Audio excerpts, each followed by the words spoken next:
Are you ready?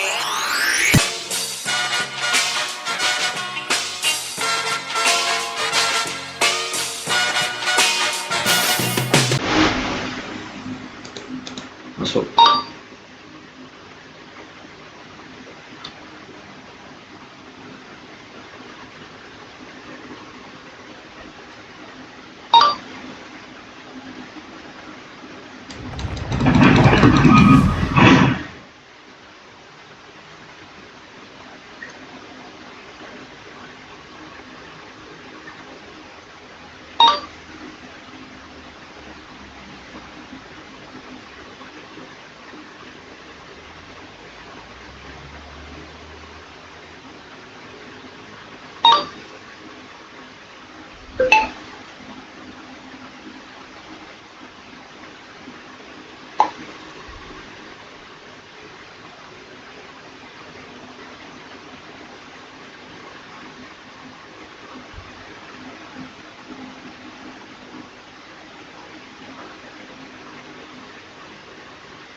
Satu.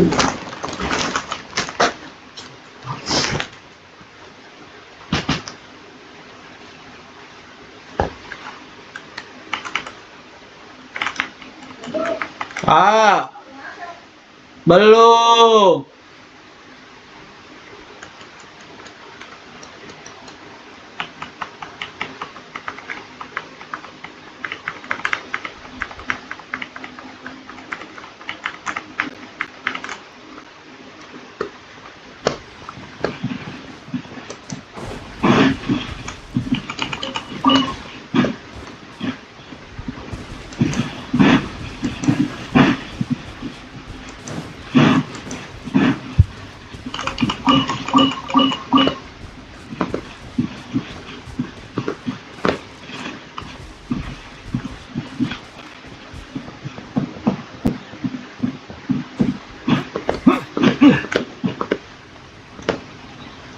Waduh, ini gimana konsepnya ini?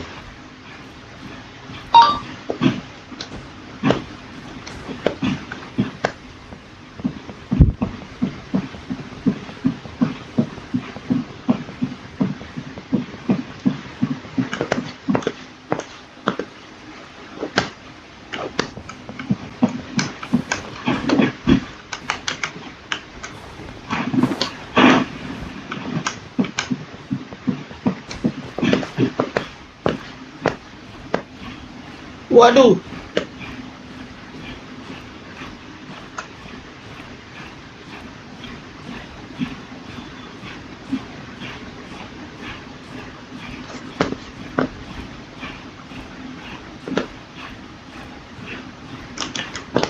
Waduh, enggak sih.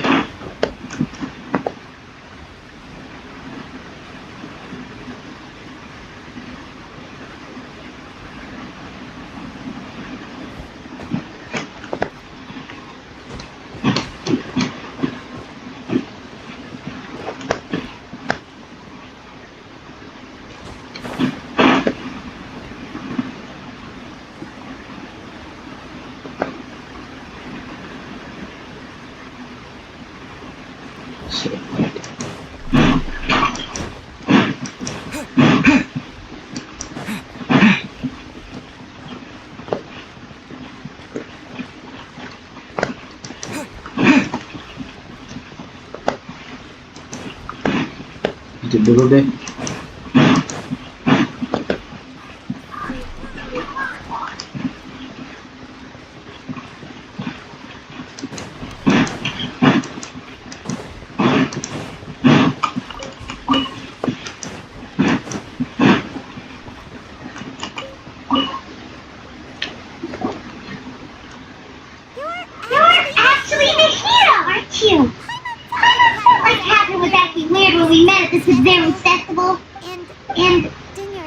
Dunyarzad. Did you save her? It's a really long story. We shouldn't disturb her. Her consciousness is still weakened. Let's chat somewhere else. How about by the traveler's favorite bench?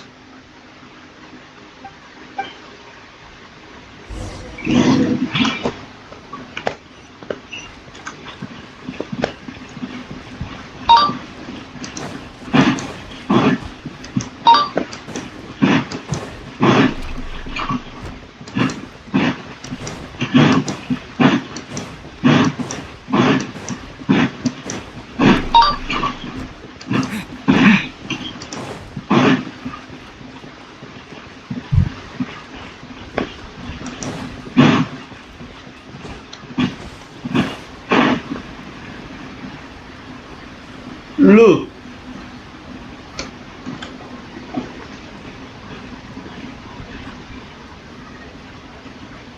Let's talk about Dunyarzad first. It's such a relief that she's alright. After we parted on the last day of the Seribu festival, I left the city and saw what the traveler had described.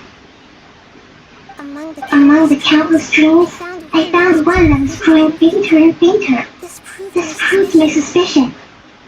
Once Dunyarzad could no longer bear the Akasha harvesting her dreams, her consciousness began to dissipate. But this also meant it escaped the Akasha's control. Such a small, fragmented consciousness can't last for very long, though. It will return to its original dream, where both will gradually fade until they completely disappear. I used all the power I had to keep her dying dream alive as long as possible. But it still wouldn't have lasted for much longer if it hadn't been for you two breaking the samsara. So it looks like we did manage to defeat Dunyarzad in the end! Not a moment too soon! Huh? Why are you two smiling so happily? I thought you'd be so moved that you'd start crying. I need to spend more time observing human emotions. Both are fine. Everyone reacts differently.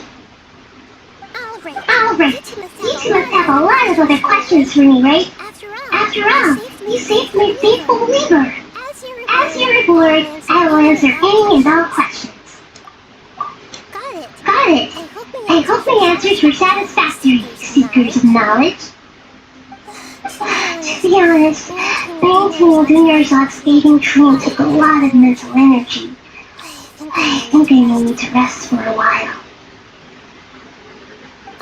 Oh, and you don't need to worry too much about the Sage's activities for now. The Akasha won't be able to conduct another project on the scale of the Seribu Samsara in the immediate future. Go and get some sleep. Leave everything down. What a relief. This is truly the most exhausting birthday I've ever had. Traveler? Paimon?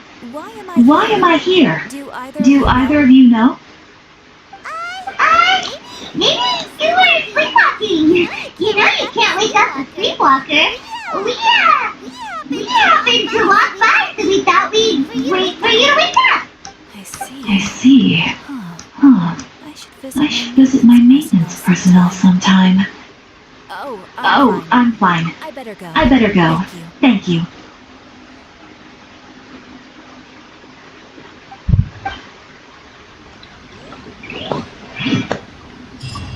We spent quite some time in Sumeru City, and ever since we last said goodbye to Lesser Lord Kusanali, we haven't heard...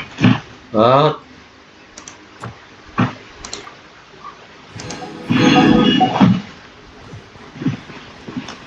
Oh, we can't just keep waiting around.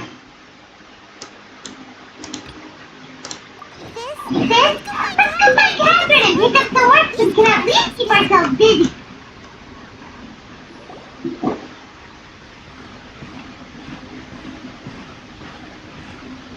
Ad Astra Agasask. We meet again, you two. Hi, Catherine. Do you have commissions for us today? Commissions, huh? Let me think. Oh, how about this? Please attend the Academia's Academic Symposium this afternoon and recite a love poem on stage. Wait, say what now? And if possible, please also use your camera to capture the reaction of the audience upon finishing the poem. Huh? What kind of commission is that? I see. It appears that you're not interested in this commission. In that case, please go to Port Ormos and convince the Eremites there to spend some time volunteering at the local orphanage. Hey, that's not any better. I'm sure the mercenaries will have some interesting reactions as well. Someone's gotta ask. Since who exactly has been submitting these commissions to the Adventurers Guild? Oh, the commissioner? Well, actually, I just wanted to see the two of you in action. Well, is it so obvious? I was hoping you'd actually take one of those commissions. That kind of chance to observe humans doesn't come by often. So it's Nahida. I just knew Catherine wouldn't crack those kinds of jokes. When did you get into her head?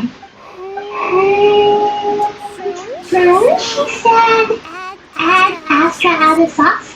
So it's been you this whole time? Are you done resting up, Nahida?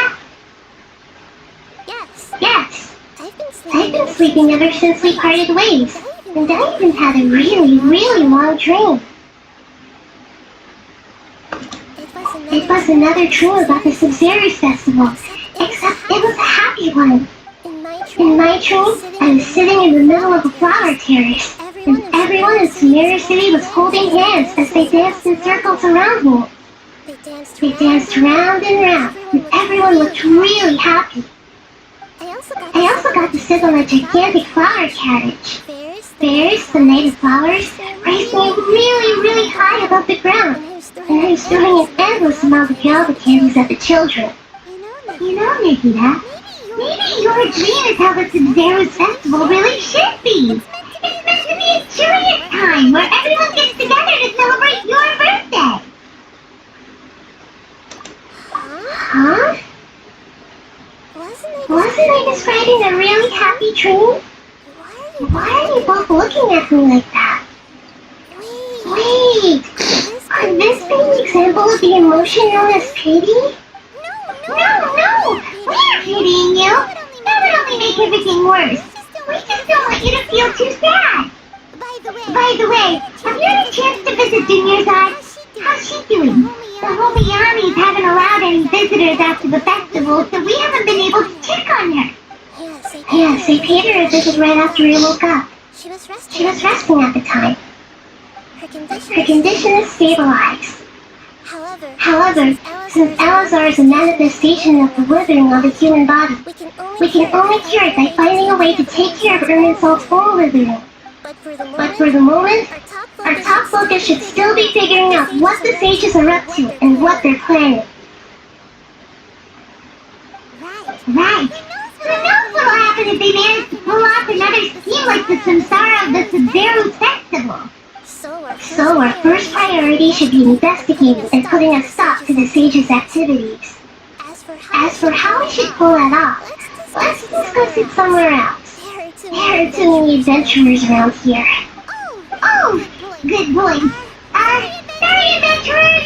We're gonna be borrowing Catherine for a little while.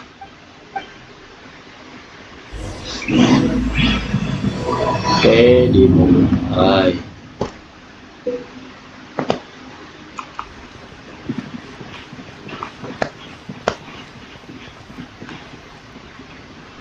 Let's continue our chat here. Okay, so do you have any ideas on how we can investigate the stages, Nahida? Actually, I've already done a little bit of work on that. But for now, I want to hear your thoughts.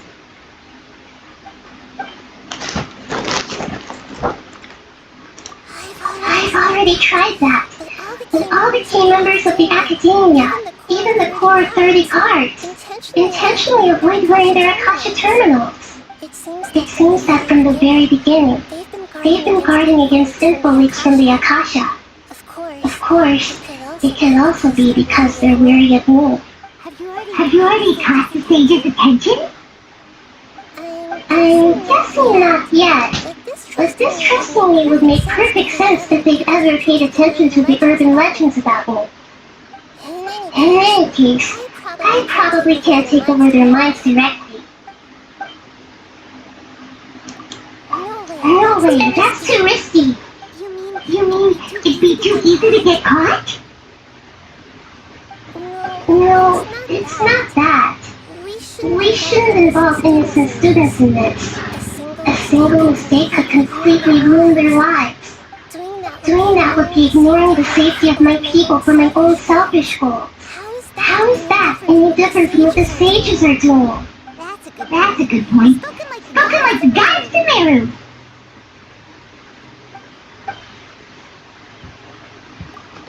We're in the dark as of now. Since we still don't know anything about their goals, any rash move could tip them off and lead to terrible consequences. After all, every person in Sumeru City is one of their hostages. Are we really out of ideas? Nahida, you're super smart. So you already have something in mind, right? Don't keep us in suspense. Spill the beans already. According to a popular theory from the Bakumana Darshan of the Academia, rejecting impractical motions at the beginning of a planning session will give more weight to the actual proposal. Okay, but aren't you the god of wisdom?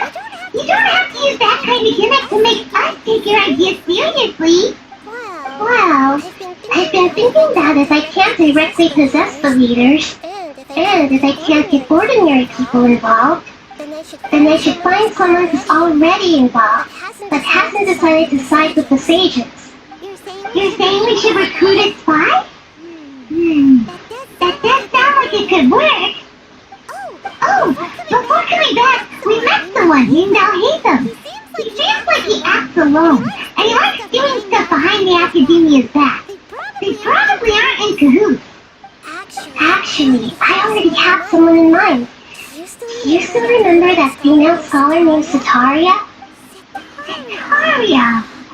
Paimon remembers now. Isn't she the one who's always trailing behind the grand stage of the Academia? We ran into her basically every time the Sub-Zero's festival repeated itself. You could even say we're old enemies by now. Paimon still remembers the smug and mean way she always spoke to Niru. They've always liked observing all kinds of people, and Sataria has always stood up from the crowd. She was born in the desert and was hailed as their greatest genius. Her academic gifts allowed her special admission into the Academia, and also gave her the opportunity to serve as the sage's assistant. Oh, Paimon didn't know she was from the desert. She must be pretty special then. Paimon feels like most of the desert dwellers around the city are working as mercenaries. The name Sataria means star. When she lived in the desert, she shone like the brightest star in the night sky. Later on, she was chosen by the sun. The star is given a place in the daytime sky to complement the sun's dazzling light. Soon after, the star witnessed the sun scorching the earth, which brought forth many disasters. The star began to waver. Instead of staying beside such a sun, wouldn't it be better to return and light up part of the night sky? But in the end, she couldn't give up the radiance of daytime. To cope with her shame, the star buried her guilt and closed her eyes. From the sound of it, Sataria is just hung up on the research opportunities here. But she doesn't really support the Academia. She still feels guilty about not doing more for the desert, right? She's just running away from her problems. Indeed, when they are presented with complex moral issues, Many people will simply plug their ears and go with the flow until the problem can't be fixed anymore. She's suppressing a lot of guilt, but before she realized it, she had already become the sage's accomplice. She can't deny her part in their schemes anymore. Right. We must somehow make her face her problems again. That way, not only can we get useful intel from her, but she can also use it as an opportunity to redeem herself. From my past observations, Kataria will take a day off from the academia every 10 days to do some shopping in the city. Tomorrow afternoon just happens to be a shopping day for her. That'll be our chance. To prepare, let's go check out some of her favorite spots and have a quick chat with a few of the vendors there.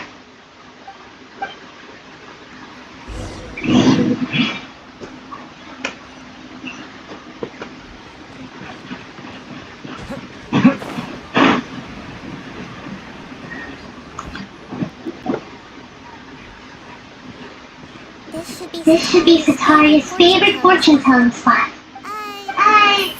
So should we ask the fortune teller about Sataria? No, I already have enough information on Sataria. The most important thing now is for you to pay attention to the vendor's talking style and key characteristics. Talking style and key characteristics? My poor lost lambs. Have you become troubled over your fate? The divine voice of wisdom often echoes between mine ears. If thou be blessed today by the gods, I may be able to show you the way. Huh? Really? Nagita, you've been whispering things to her? Shh. My friend here has some doubts regarding his future. Can we get a fortune reading for him? Of course. In that case.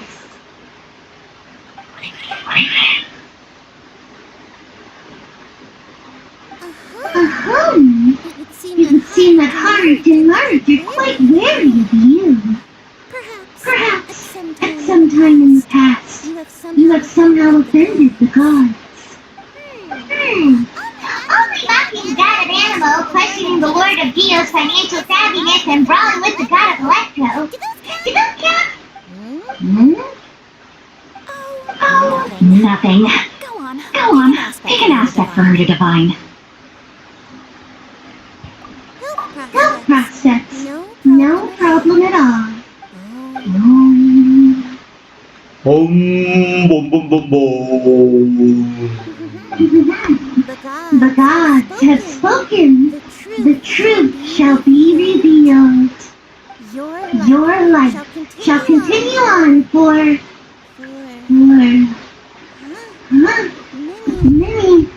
many tens of thousands of years.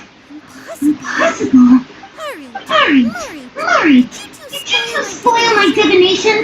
I've never read a fortune so absurd.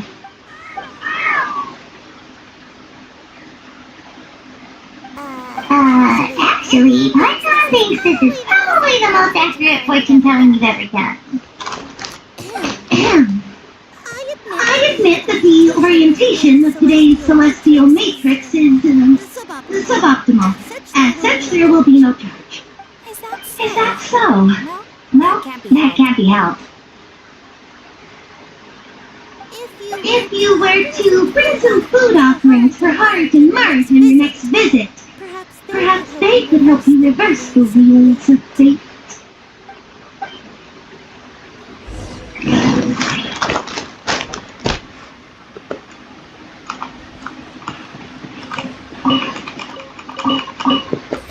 Propaganda!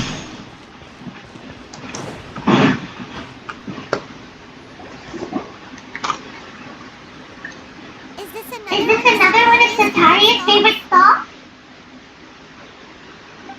Yeah, it belongs to a king. His father helped Sataria a lot when she first moved to Sumeri City, so she still comes by whenever she has time. When I start talking with him, listen carefully to the details of our conversation.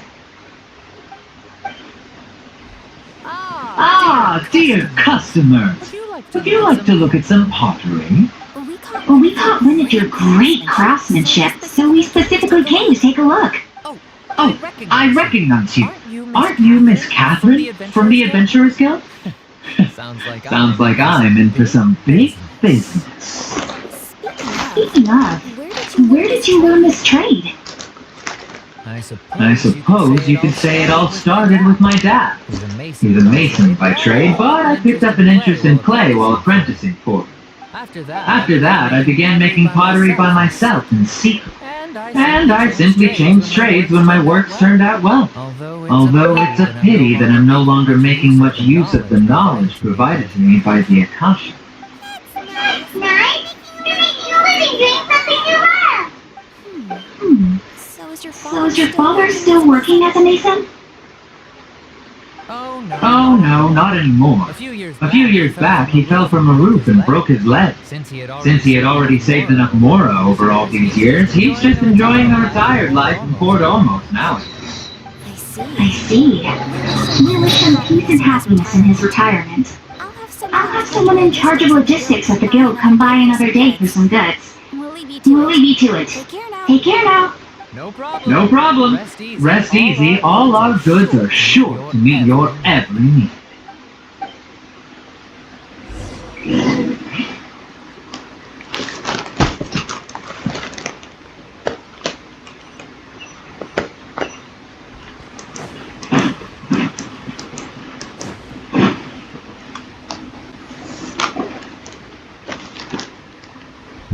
This should be our final stop.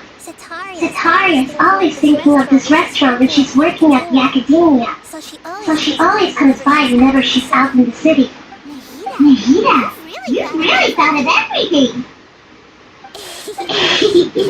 It's my duty to protect Samari's citizens, after all. Hi there. I feel like I've seen you down by the docks before. Huh? Sorry, I don't quite remember. If I recall, you were having a discussion with someone about shipbuilding at the time. Ah, that's right! I've always been really interested in feats of marine engineering. After all, I grew up in Liyue Harbor and spent my entire childhood staring at the ships going in and out of the port. I came to Samara to study, but failed to make it into the academia due to my lack of talent. But I'm still discussing all kinds of problems with different scholars. And I'm continuing to study and perform research from the restaurant's basement.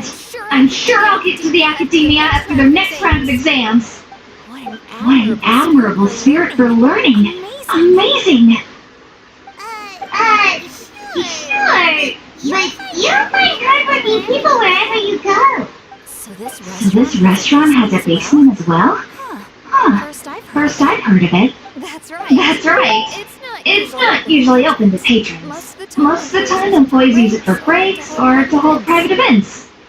I see. I guess that makes sense. Well, good luck with your studies, Miss Chishan. Thank you so much. As long as I can make it into the academia as an official student, I'll be happy.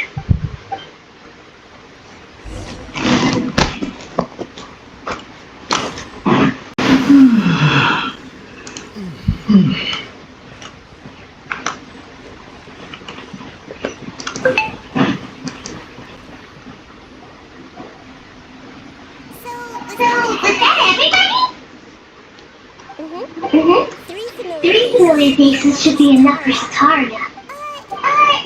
What's the point of all the information we've collected? Nahida, you still haven't told us how you're planning to make Sataria face her problem. Sataria is already used to avoiding her problems, so we must find a way to break through her usual sensibilities. I remember you mentioned that the Airlights in Port Ormuz are all making a fuss about the upcoming resurrection of King Deshret. Although it's all just a boatload of nonsense, the fate of her homeland may turn out to be Sataria's soft spot. Oh, I'm gifted now! You want to take advantage of the guilt Sataria feels about her homeland! Although she knows she should return home to help the people of the desert, all she's done is conspire with the Genshin.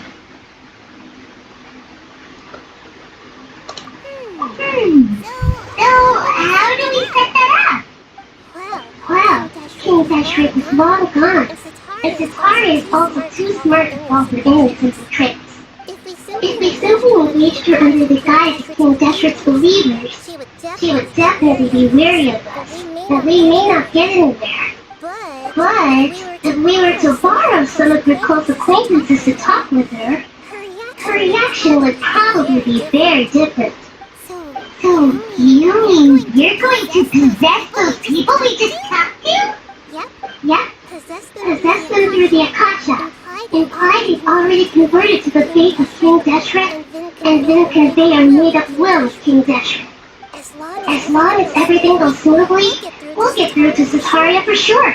She'll never guess that we had anything to do with it. So that's how you're going to use all the info we collected on these people, so that you won't slip up and break forms. Possessing them will only work if you can manage to pass off as them. Exactly. So, that's the bluff with impersonating them. Best of luck? We don't know how to possess anyone. That's no problem at all. I'll just share all their senses with you once I possess them. As long as you're also wearing an Akasha terminal, the effect will basically be as if you possessed them yourself. That is pretty convenient. But why does he have to do this? Can't you do it yourself? Although I've been observing humans for a while, I've never been good at imitating them. You're not wrong. It's always been painfully obvious whenever you try to pass it, Catherine. If it wasn't all possible, don't beat yourself up over it. We're only doing this to help everyone, and we'll only be borrowing them for a little while anyway. Alright, then let's give it a go tomorrow afternoon.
Here she comes! Sataria's here! Let's quietly follow her. Once she starts talking to her acquaintances, we'll find a safe spot to begin possessing them. As for how we'll clear her to our side, I'll leave that to you. I trust you'll know what to say. I'm starting to feel kind of nervous. Okay, let's go. Looks like they've already started talking. Let's find a hiding spot and get started.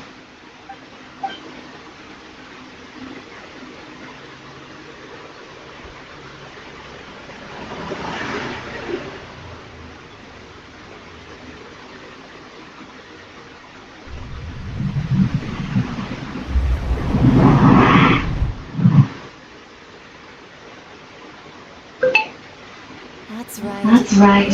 You really can't force anything when it comes to love.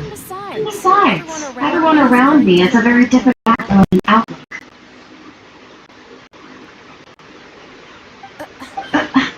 Are you still listening to me, Nabia?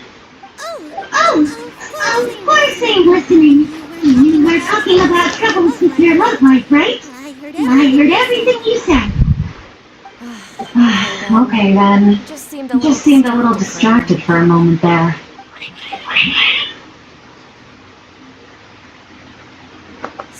Strange.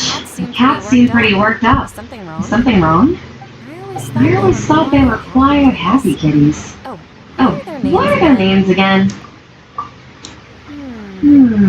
Are you sure? Those aren't ringing a bell for some reason. Well, actually they have many names. Which names I use depends on my mood. Huh, I see. I imagine that must be hard for the kitties, too. So, which fortune do you want me to read for you today? You must have come for another echo of the divine voice of wisdom.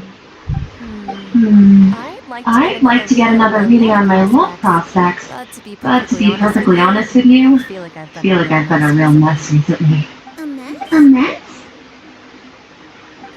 Well, could you do a reading on how long it'll take me to finish my current project at work? I really just want to get it over with. I hear you. No problem at all. The gods will reveal the truth.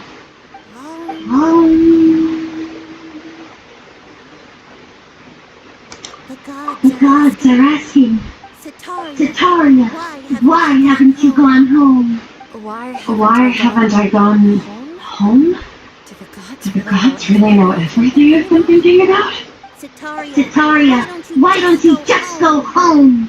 It's a demand now instead of a question. The gods seem to be truly upset. I'm sorry. I know I failed the gods. Please pass on my most sincere apologies and ask for their divine forgiveness. And, if I may ask, Nabia, is there a specific god who's speaking to you right now?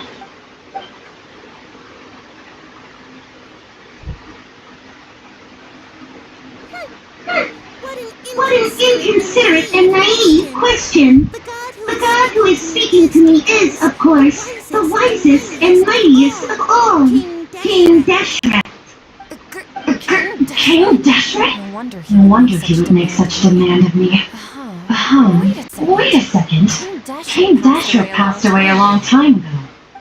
Even though news of King Dashret's resurrection has been spreading like wildfire, it's all just a misinformation campaign from the academia. How can King Dashret still exist in real life? What insolence! I am King Dashret's most loyal believer. Do you wish to refute his voice of wisdom? Oh, no. As a child of the desert, I am only reveling in his power upon learning that his divine glory has touched even this city. I will think very carefully about his demand of me. I'm sorry. I must go now. Wait!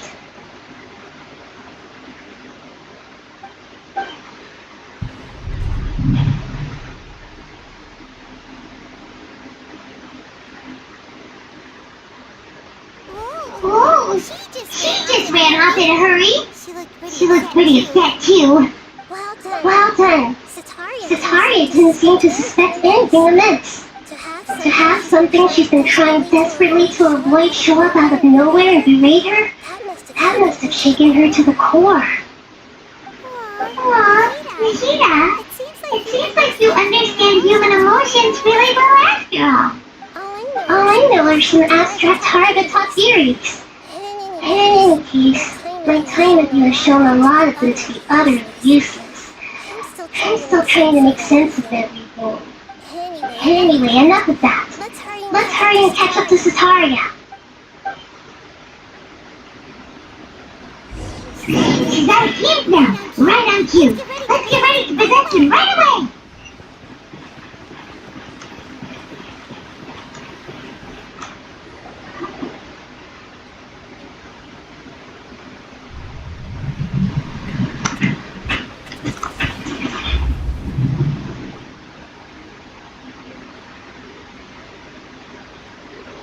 It's okay. I just got caught up in something. Oh, actually, didn't you ask me to help you look for work? What kind of work were you looking for again? Gardening? But don't you hate everything to do with plants? I still remember getting mad at you for secretly throwing away the bonsai that I gave you as a present. You see, a friend told me that the secret to self-improvement is to work on things you're not so good at. Fair enough. I didn't think that was something you would consider. Speaking of, how's he doing? Is he feeling any better? Oh, that's good to hear. I've been thinking a lot about him. If I could get some more time off, I'd love to pay him a visit. Actually, while we're talking about him, is he still living in Port Ormos? Yeah, he's been retired there for a while. If you could find the time, please write him a letter. Let him know that recently, faith in King Deshret has taken root in Port Ormos and has begun to spread across Sumeru.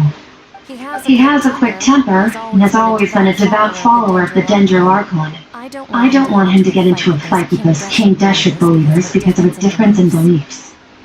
Oh, so who are you siding with in all of this? The Academia or King Deshret? I'm so jealous of you. You were born a child of the desert, yet you chose to betray King Deshret, and now you spend all your time with those crooks from the Academia.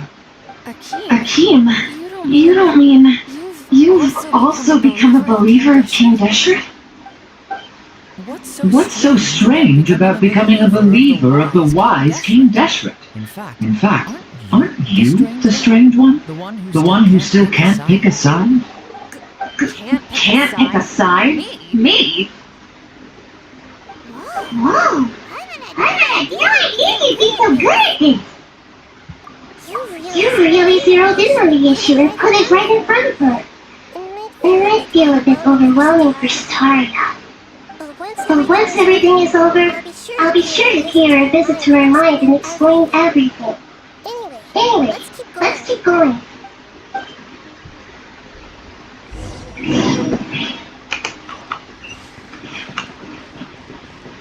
Come on! Victoria's already finished!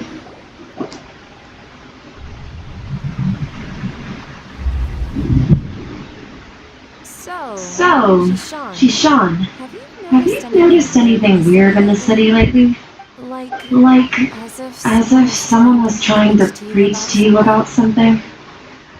Oh, right! Speaking of strange things, I celebrated the Sub-Zerus festival so many times that I lost count. That was really weird. Wait, how could you be aware of that?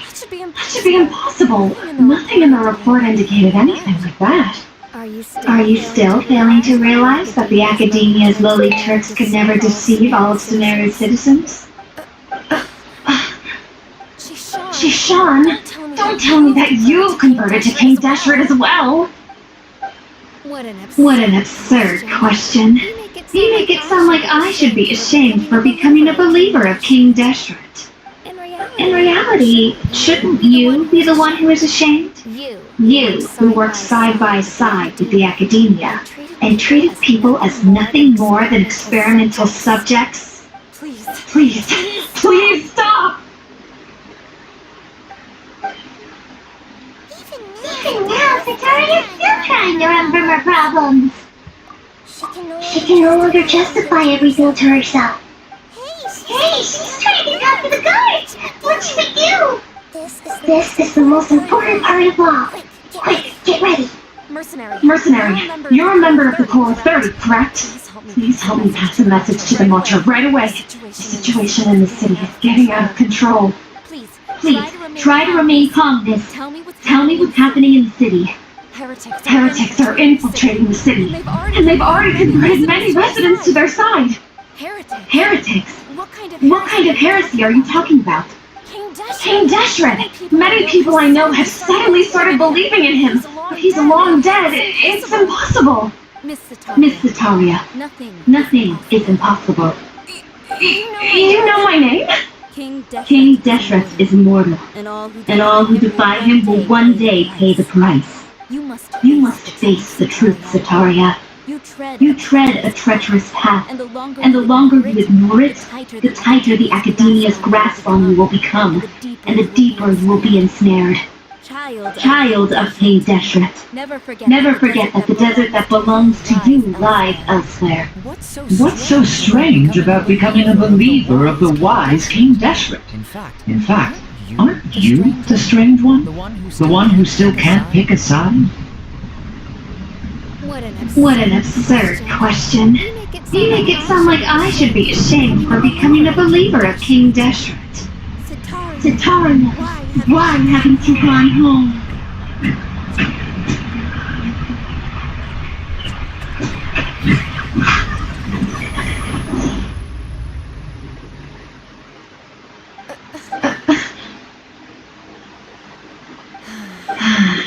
Seems that no matter where I run, I only keep finding more believers of King Deshret.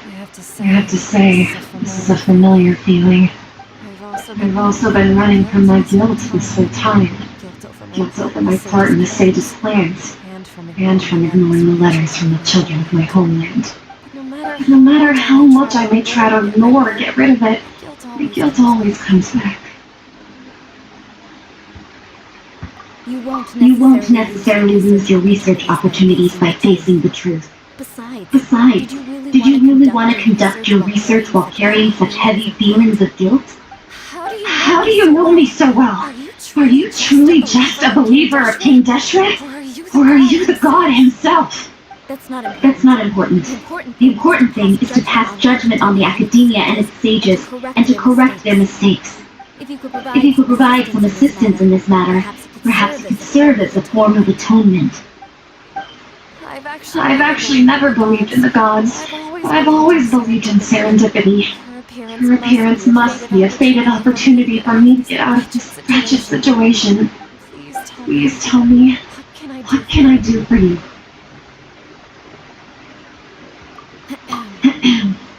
How much do you know about the sage's current activities?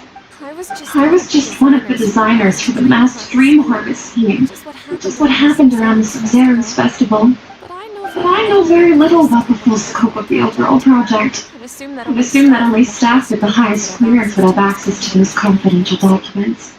I've just been working to meet the Grand Sage's specified requirements. However, there's something that's been really bothering me. I heard that a scholar who was previously expelled has returned to the city. And even the sages are still quite wary of him. To fight against the academia, we will need to figure out the nature and the purpose of their work. Is there a way for us to get access to the confidential documents you mentioned? It should be possible if we're willing to take some risks. After all, I'm an assistant to the Grand Sage, and I've been working on many tasks outside of the project. One thing though, I won't be able to transfer the documents to you through the Akasha once I get my hands on them. The sages have always closely monitored all activities within the Akasha. Let me see. Let's use the most primitive method. Send someone to pick up the documents tomorrow evening at the Academia entrance. The Academia entrance. Wouldn't that be too conspicuous? Don't worry about that. I assure you, this won't be a trap. I'm only suggesting this location because it'll draw more scrutiny for me to leave the Academia again. It'll be safest for me to distract the guards long enough to hand you the documents. Alright, I trust you. So, if I were to successfully complete this task, would it mean I've atoned for my own doings? That'll depend on the judgment of the Dendro Archon. The Dendro Archon? That's right. Her people are the ones who get endangered. It's the god of wisdom. She's also the one responsible for judging and guiding the scholars. Maybe it's time for me to find a god to believe in. Just as Vegeta predicted, we've managed to bring Sataria to our side! The Traveler's execution was ingenious.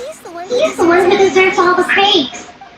Well, now that we've made plans to meet again tomorrow evening, all we can do is pray for Sataria's mission to go off without a hitch.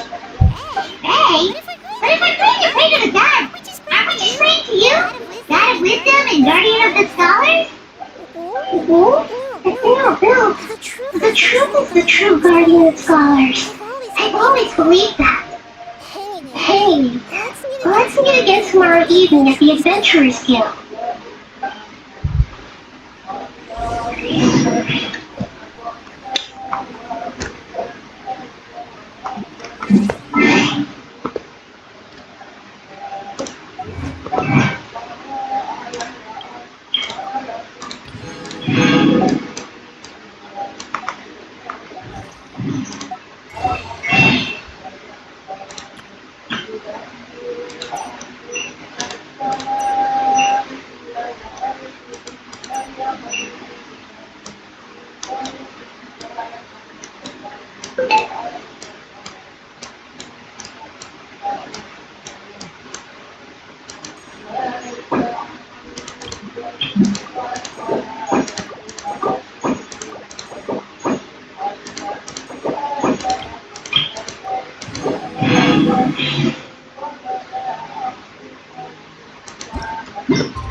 We're here! Oh, you are the other Catherine, right? That's right. That's right. I suppose I'm the other Catherine in your mind. We're on a secret mission tonight, so we need to protect Catherine's identity. Yep, Paimon's right. We cannot fully rule out the chance that the meetup tonight is just a trap. If something were to happen, my existence may be the only trump card we'll be able to play. After all, the academia should still be unable to confirm the existence of my consciousness in the outside world. Yep, exactly. Just what Paimon was thinking. Anyway, enough about that. Let's just make sure to be on our guard. Off? What do you feel is off? It's the middle of the night. Of course it's quiet. You're not getting paranoid, are you? No, I think he's right. It really is a lot quieter than usual. If you look around, there seems to be fewer people on the streets. I'm not sure if this is the case for the entire city, though. Maybe it's just a coincidence. Maybe Sataria figured out a way to not only distract the guards, but also to get everyone to go to sleep early, just so we can exchange the documents in peace. I also can't quite figure out why things feel a little off. But now that we're here, let's go ahead and meet her as we planned. Well, regardless, as long as you're here with us, I'm gonna feel the real secret.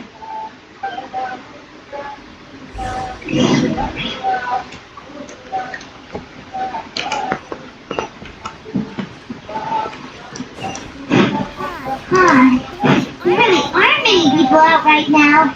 Let's hope it'll be this quiet in front of the academia, and that Sataria managed to distract all the guards.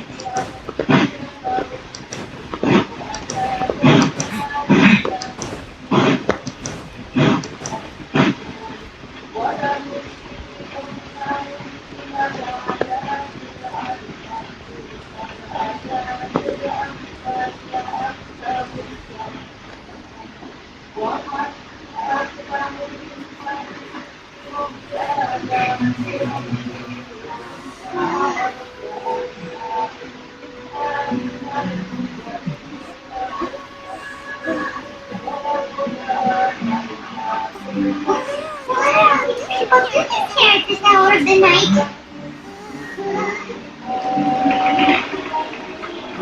Ah, the triumphant hero returns at last. And to a rather spectacular welcome, even if I do say so myself. You're the outcast, expelled from the academia. Indeed I am. Although these days they tend to call me the Doctor. Musuh lagi. You're looking for your researcher friend. Musuh lagi. With some Aku rada nyebelin aku. she could have discovered the listening device on her person. Clearly, she lacks the degree of rigor expected of a true scholar.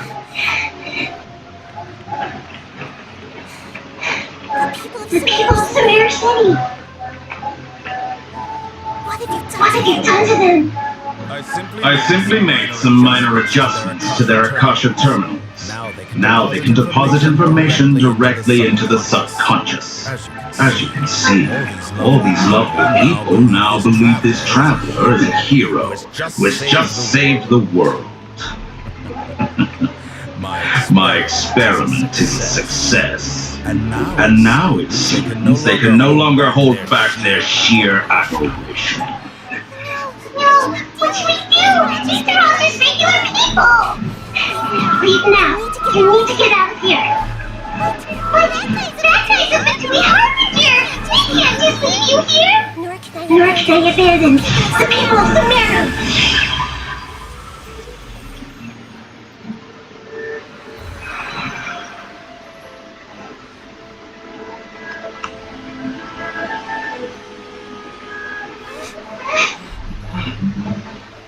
Don't worry. We'll meet again outside of the city.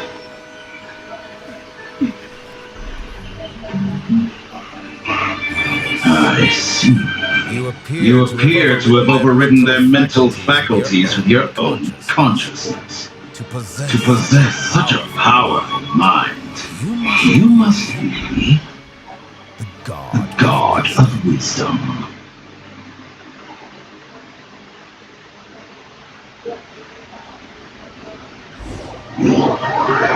Ai.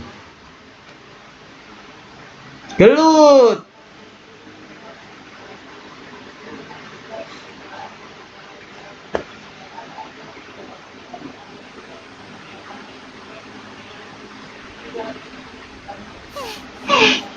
This should be far enough. Someone needs to catch your breath first. Is the heater going to be okay? We only made it out because of her. Paimon wasn't counting on running into a new harbinger here, let alone such a high-ranking one. The guy was number 2. So scary. He called himself the Doctor. Remember, Kainari told us about him. Sataria did say that someone who once got expelled from the academia came back recently, and that even the sages are wary of him. Yep. Sounds like she must have been talking about the Doctor. Yeah. Now that the Doctor's in the picture, we're no longer just dealing with the academia. They're in cahoots with the Fatui. But what are the Fatui after this time? Another Gnosis? Yeah, things would be a lot easier. Kon malah gak dibantuin, Pamon. Malah kabur. Outside of the city. But we can't just keep waiting around, right? You mean? Oh, right! Wasn't he invited by the sages to work on some project when we were staying with him in the Avidia forest? That has to be the same project! Even though he turned it down at the time, he might still know something. There's no time to lose. Let's go to Gandharvaville.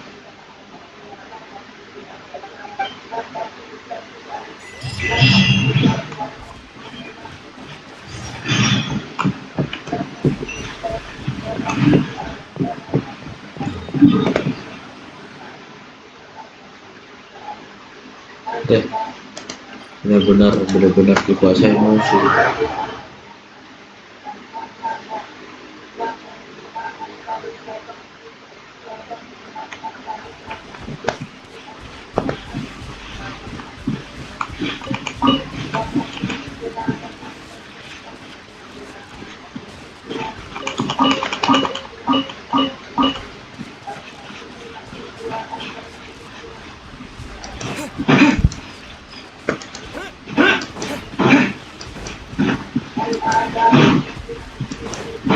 Set.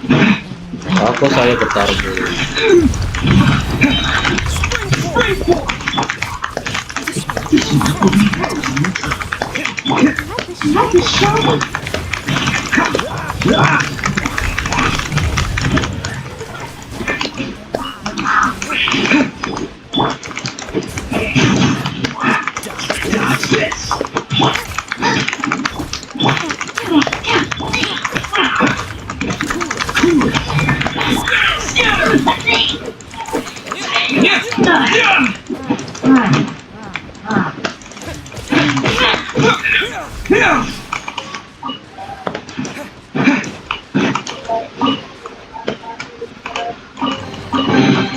I'll keep this close.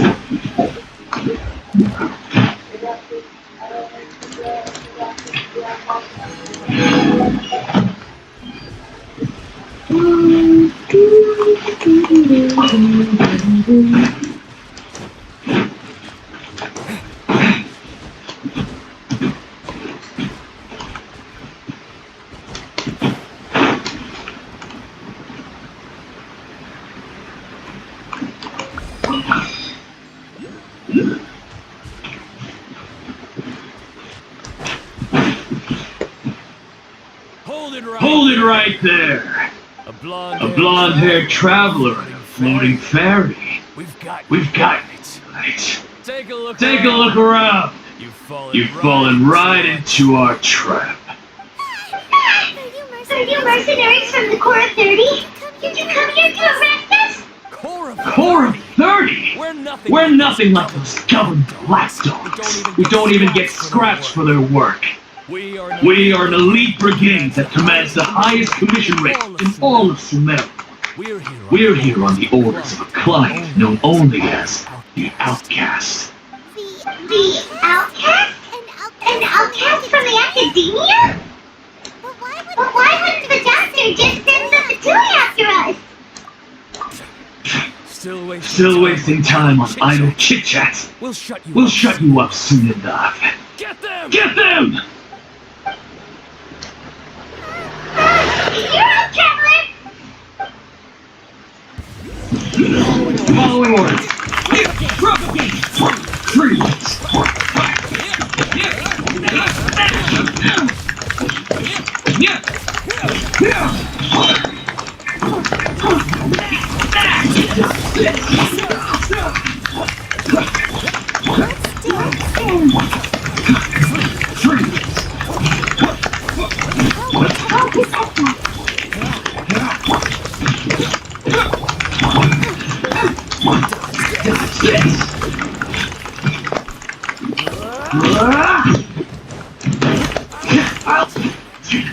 You punching bag.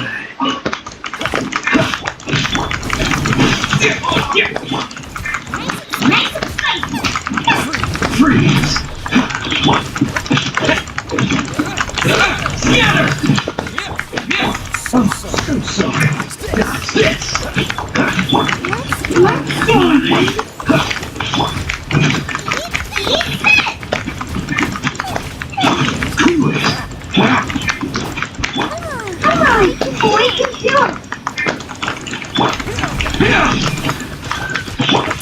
Dodge this! Freeze! Germinate!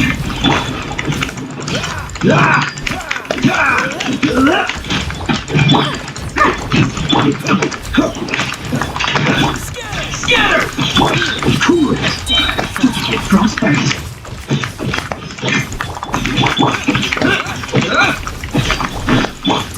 Dodge this! It isn't over yet! Here comes reinforcements!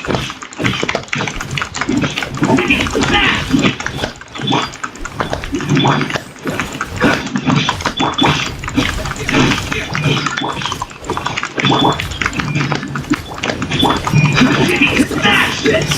Freeze! I'm so sorry. Dodge this!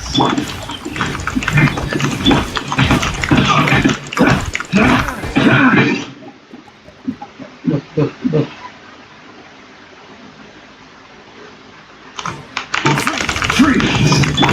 Propagate! No more tricks up yourself! Dodge this!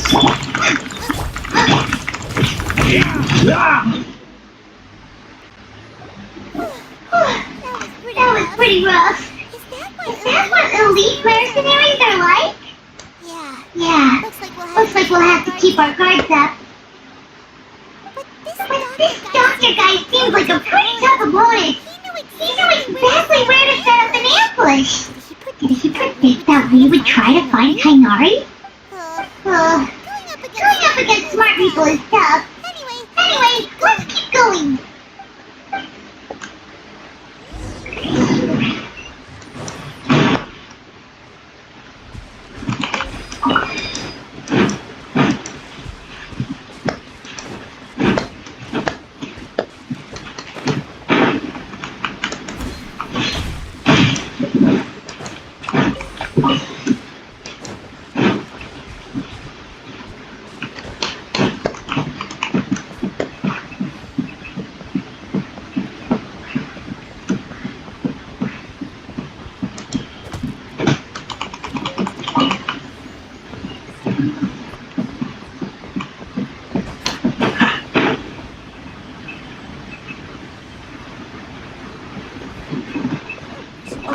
That was great.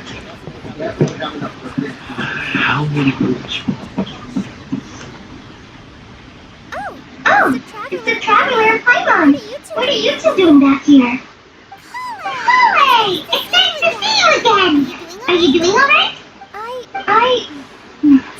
To be honest, I'm not doing too well. My Elazar has been progressing at a faster rate lately. I'm finding it harder to complete more intricate tasks. As a result, Master Tainari is taking me off the patrol schedule. He will only allow me to stay here and coordinate other people's tasks. Oh, Chloe! Speaking of Tainari, did he go off on patrol? We're here to talk to him! Oh, Master Tainari? He just left the Avidia Forest a little while ago. He was headed to Party's DI. He left? What? Isn't Tainari always saying that he never wants to leave the Avidia Forest? He even turned down the speeches invitation. I thought it was weird too. Master Tainari always prioritizes his work as a forest watcher above everything. He almost never leaves his post. You left an out? No.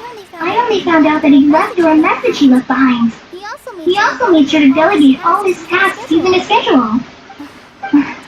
To leave in such a hurry? I guess he had something urgent to take care of. Master Tainari originally studied in the Immortal Darshan at the Academia, and Party's DI is something like the Immortal's research base. Many rare shrubs and grasses have been planted there for research. I know that before he became a forest watcher, Master Tainari once spent a long time conducting research of Party's DI. A research base, huh? Gotta wonder what kind of research Tainari just decided to work on all of a sudden. Oh, we don't have a lot of time, so let's go look for him at Party's DI.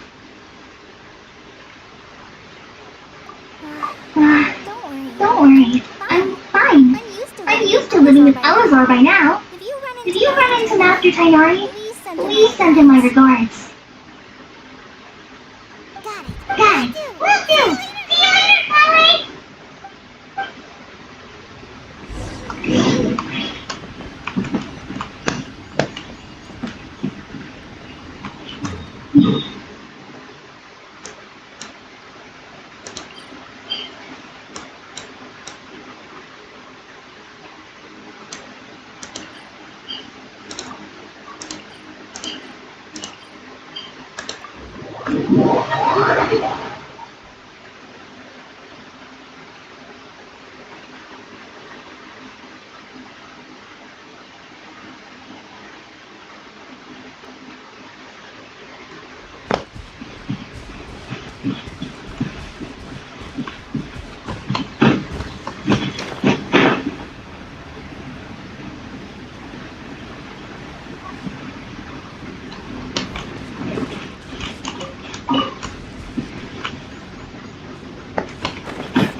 I'll protect them.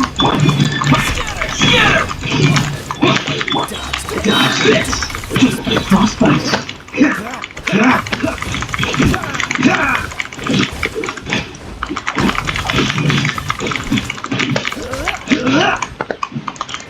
Cool it! Mama, get them!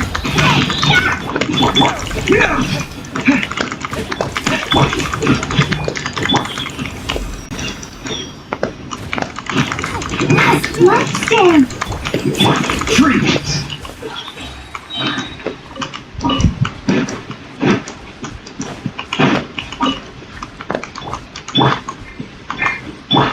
Nice and quick. Now I got stomach cramp.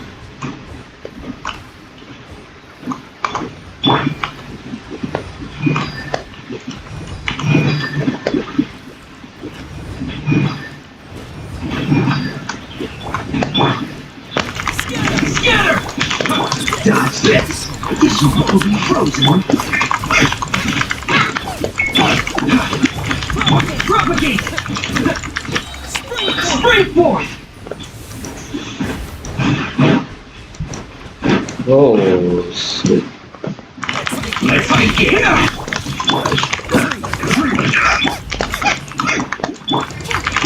I'll protect them.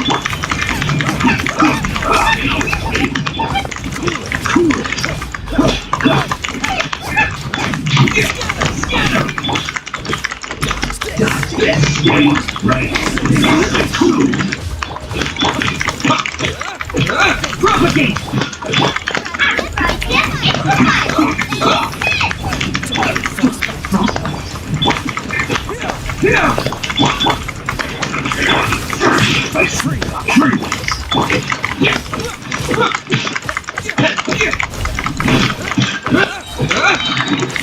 Show me.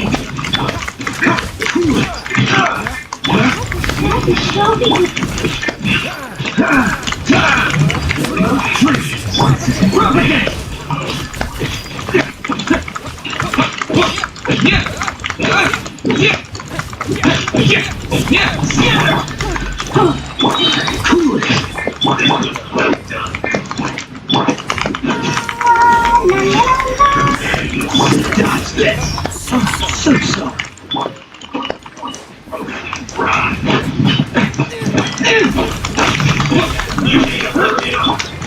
I'll protect them. Fortune force! Cool!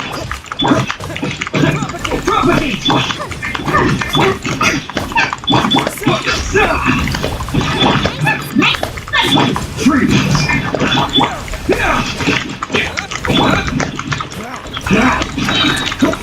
Frostbite! Dodge this!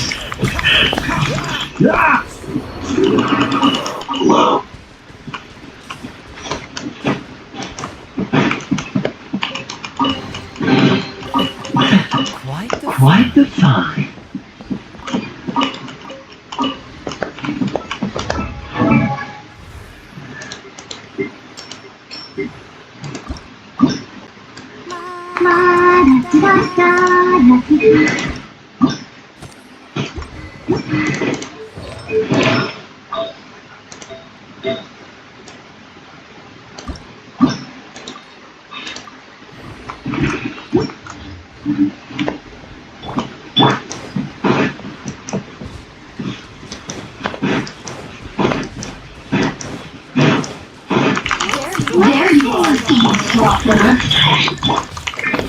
Propagate! Over here!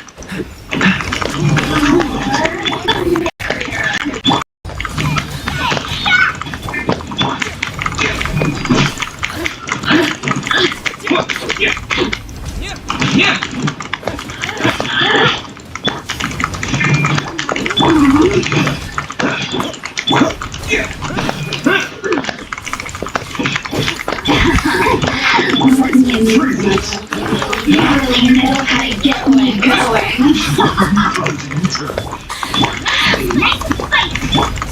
Scatter! Terminate!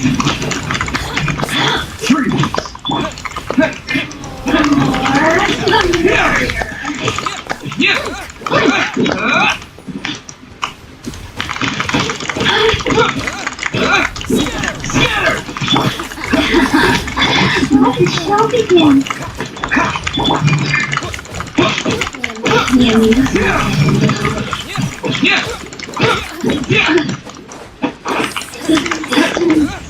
Shine no longer.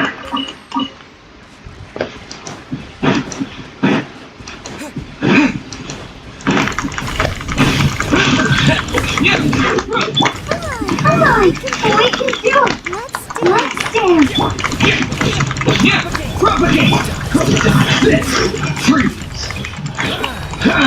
Just frostbite.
Goodness, you're okay.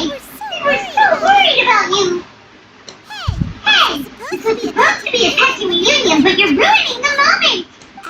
Actually, it's very smart of the traveler to be wary of me right now. After all, the doctor has shown that his technology can apparently even control human minds. Plus, it's not like you could have known what happened after we split up, and I was facing the doctor by myself. Even a pool of stagnant water after a torrential storm can occasionally pass as a patch of sky. Kinda feels like only the real Nagita could come up with such an obscure analogy. Huh? But I wasn't trying to win your trust or anything. All I wanted was to clarify my point. Well, we understand that point now. Please, Nagita, tell us more about what happened. Are those poor people alright? When you left, I was still in the middle of restoring everyone's minds. Thankfully, when the doctor mentioned depositing information into the subconscious, he didn't mean engraving information into their minds. Instead, he did something closer to creating hallucinations. That was still within my power to fix. Luckily, I managed to finish my restorations and mind jump away from him just as he was about to capture me. What a relief. The doctor sure pulled out some hidden cards, but good thing we had Nagita with us. I wouldn't be relieved just yet. I gave away my true identity when I restored everyone's minds, which means we've lost another one of our trump cards. Also, the doctor is already an expert at modifying Akasha terminals. Maybe it's only a matter of time until he captures my consciousness inside the Akasha. Would that mean you'd no longer be able to jump between minds? Then how do we stop him? He's still at the academia, so it's possible he already started messing with the Akasha. Feels like he's toying with us. What a nasty piece of work. Plus, the doctor's combat ability alone is apparently enough to make him worthy of being number 2 of the Fatuni. We shouldn't give up hope just yet. Let's try to find another way to attack this problem. Actually, Nagita, how did you know we were trying to get to Party Theon? Have you been waiting for us? Yes, I have. I can see the traveler's elemental energy, so I deduced your destination by looking at the direction you were moving in. You didn't come here for sightseeing, right? Did you find any leads? We're looking for a scholar we know. His name is Tainari, and the Sages once tried to reach out to him. Why don't you come inside with us and see what we can find? Okay. Let's just hope we won't get him into trouble.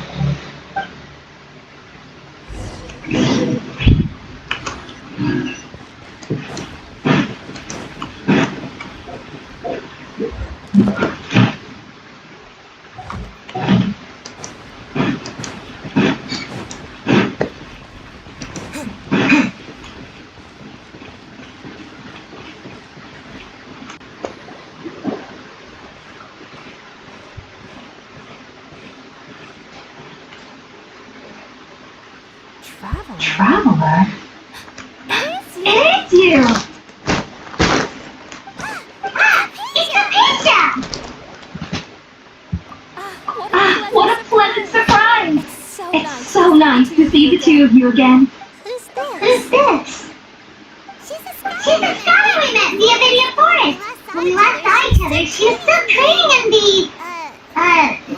what's it called? Satyavada life? Oh, I see. That's right, we're old friends. You've come at just the right time. Ever since I've come here, hardly anyone has even talked to me. Apisha, you're way too excited about this. Actually, for you to leave the Avidia Forest means... you're not in training anymore? Wait, no. Did you already finish your training and reach Glory Portal Life? What do you think? My consciousness has already managed to make contact with the divine. You did it? Congratulations! It's so exhilarating to share this sublime joy with others at long last. When my consciousness made contact with the gods, What a supreme and unparalleled experience that was! That sounds incredible! Oh, alright.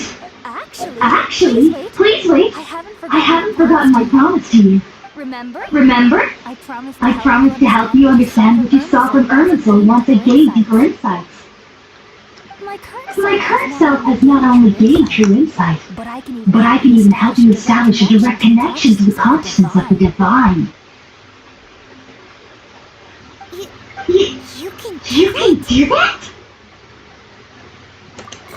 I've never heard of anything like that, but if you want to give it a try, I'll do my best to protect your consciousness during the process.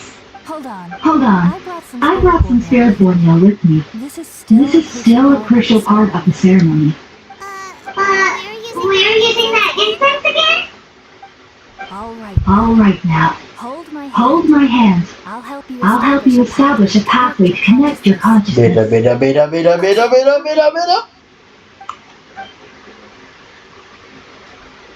Ready?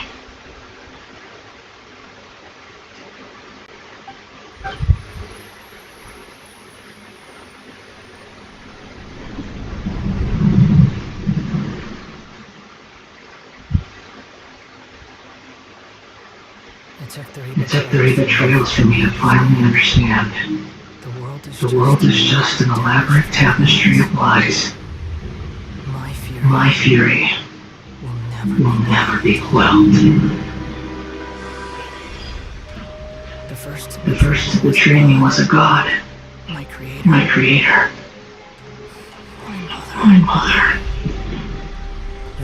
Valuing strength above all, she saw no worth in me and I was discarded. The second was a human, my family, my friend.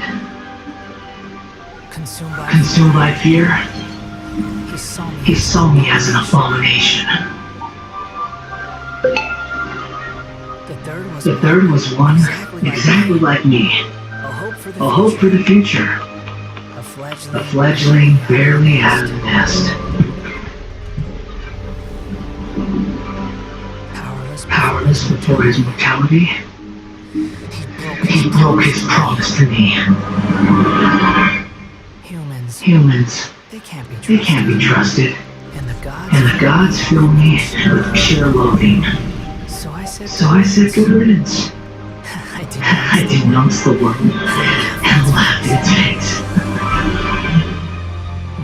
My chest will never again be defiled by worldly filth.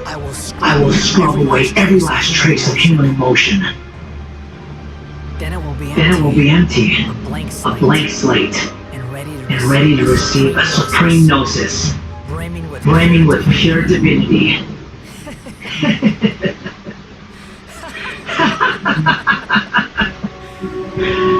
There is no need to fear.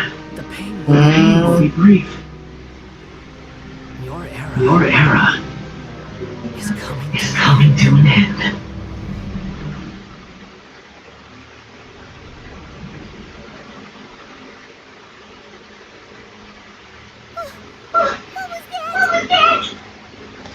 Kenapa gak mau ikut-ikut pusing? Did we actually just see the Valiant's memories? Everything matches what we know about him. But how is it connected to the divine consciousness that Felicia was talking about? You saw it, right? You felt it, right? Such a majestic god! Such a noble will! Such sublime emotion! Alas, shame. If only that which beats within my chest wasn't a filthy mortal heart. Oh, great and merciful God! Please grant me forgiveness and salvation! Do you understand now? I'm afraid this is no pre-recorded life, but rather... You! Why are you so mean to me? Why is everyone hiding from me? I found divine wisdom. Shouldn't I receive praise and honor? I uncovered that light in the darkness? Hypatia! That's how I always thought everything should be. Wait. Have I already lost my mind?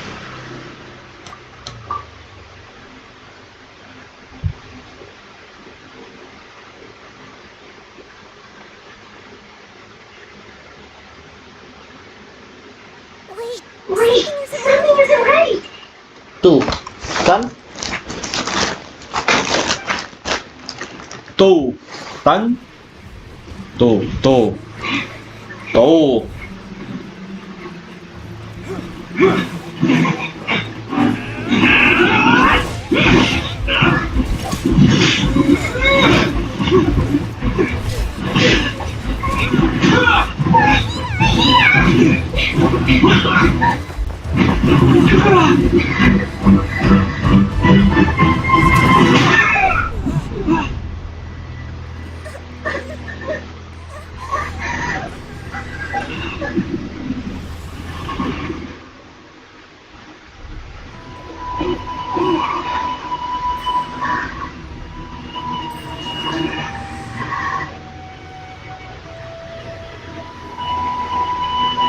Ai, jebak.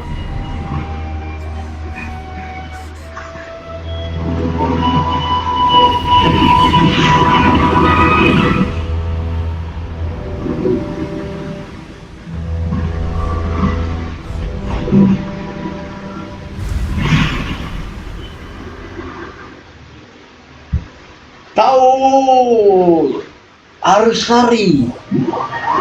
Jangan bengap-longo. Tolong. Ini Genshin, Pak. Nah, ini susah ini.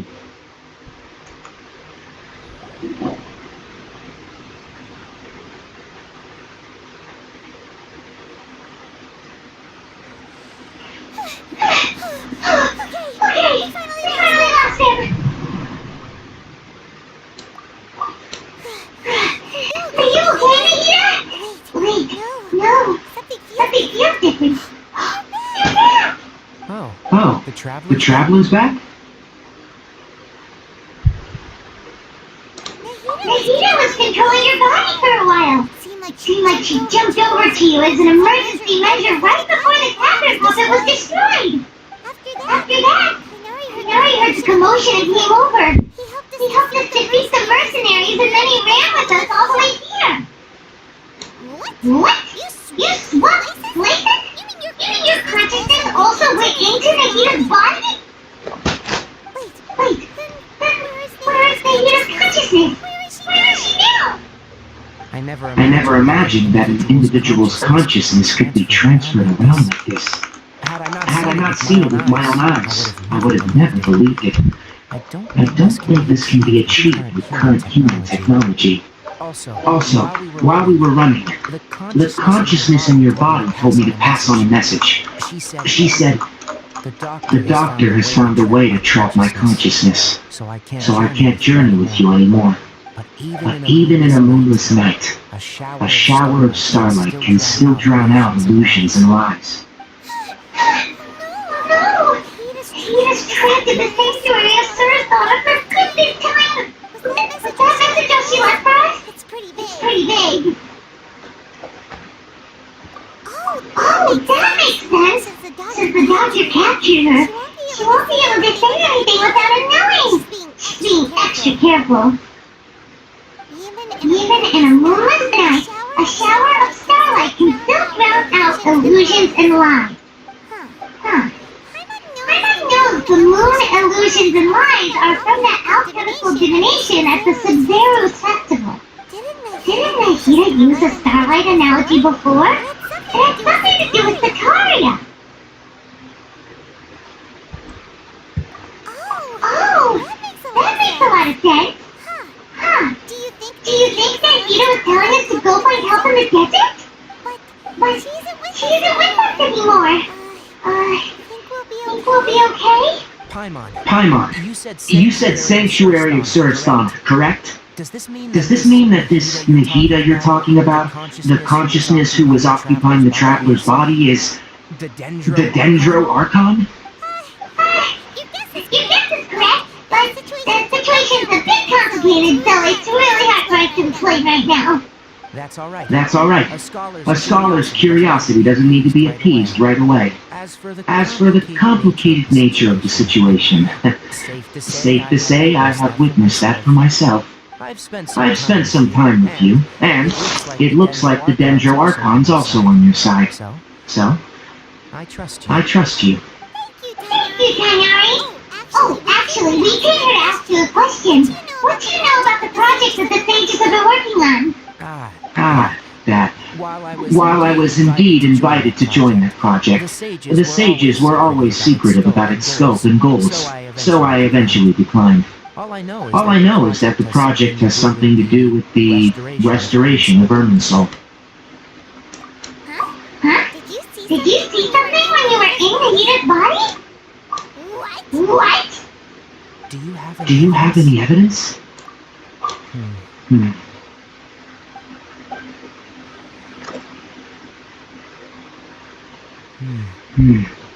So that's what happened.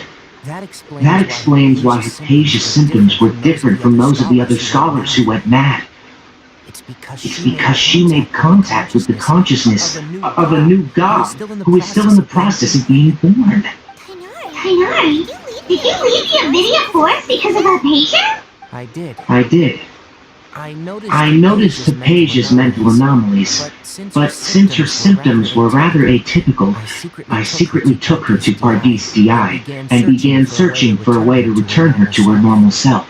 If I didn't take action, Hypatia would have already been taken by the Matra to the desert, doomed to a life of exile at Alu village. Now that you mention it, I knew the Academia has never thought particularly highly of Lesser Lord Kusanagi, but I still didn't expect them to do something as arrogant as creating a new god. Looks like I made the right decision by not accepting their invitation. The Doctor and the Balladeer. We have two Fatui Harbingers in Sumeru. Sounds like we're in for a bad time. From your description, I don't think they've completed their project. There may still be room for us to intervene. But then, what is the connection between creating a new god and restoring Irminsul? Yeah. Feels like we're still nowhere close to figuring out the sage's goals. Right. We've pretty much gone over everything we need to know, so we should head out. How about you, Kainari? What are you going to do? I'll stay here for now. I still want to try a few more things to help Hypatia. If you're planning to go into the desert, start by heading for Caravan Ribat. That'll be your fastest route. Come find me here if there's anything else I can do to help. May the spirit of wisdom go with you. Thanks, Kainari. Hopefully Hypatia will feel better soon. We're out then.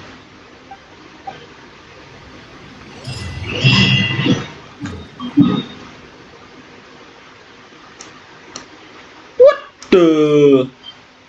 All this gone.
What's the hurry? What's the hurry?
We finally made it to Caravan Reba! It's pretty lively here. So, just past this wall of the desert, huh? Oh, wow.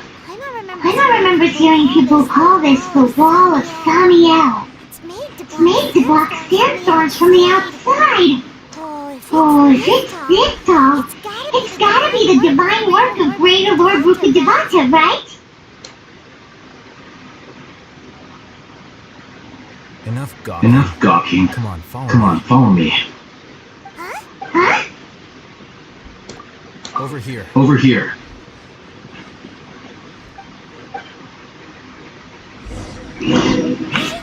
going that way! Let's hurry up and follow him. Wonder what he's up to.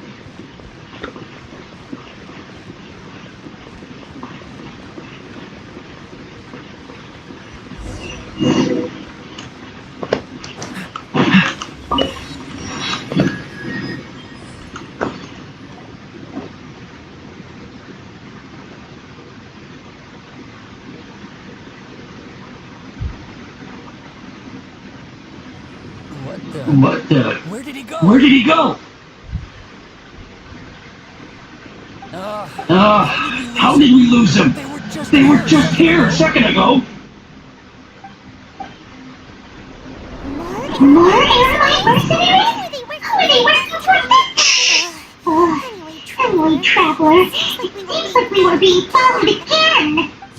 You were too careless. You should have noticed those hopeless amateurs trailing you a long time ago.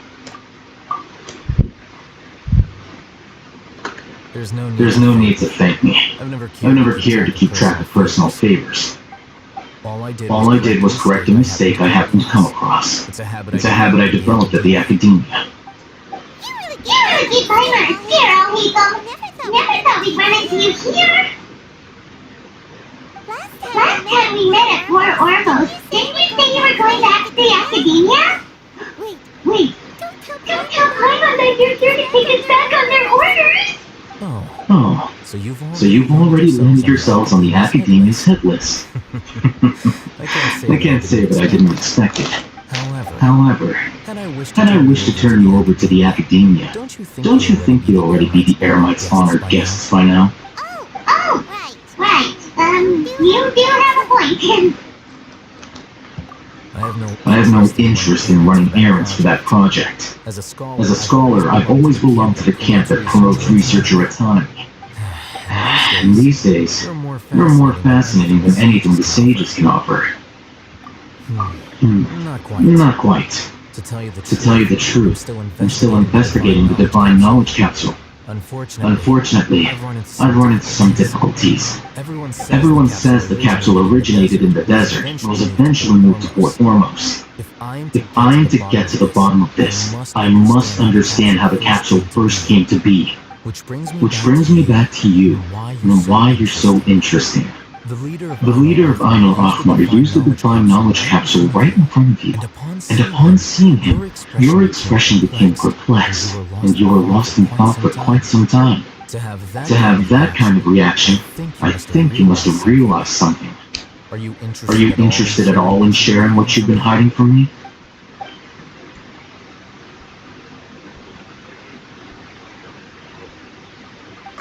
Alhaitham, you really have a ridiculous eye for detail. What kind of person even notices or remembers stuff like that? So that's your answer. Well, I do work for the academia after all. So considering that, it is indeed wise to keep your cards close to your chest. But that does prove you do have some undisclosed information about the divine knowledge capsule. Am I right? No matter. Rather than simply learning the answers from you, I'd still prefer to investigate on my own. Speaking of, you two are also headed to the desert? That's right! We have the same plan as you! But we don't really have any concrete goals at the moment. Then I'd suggest starting with Paru Village. It's the largest settlement in the desert, so it'll probably have more resources and intel than anywhere else. Well, It's always better to travel with someone you know! Let's go!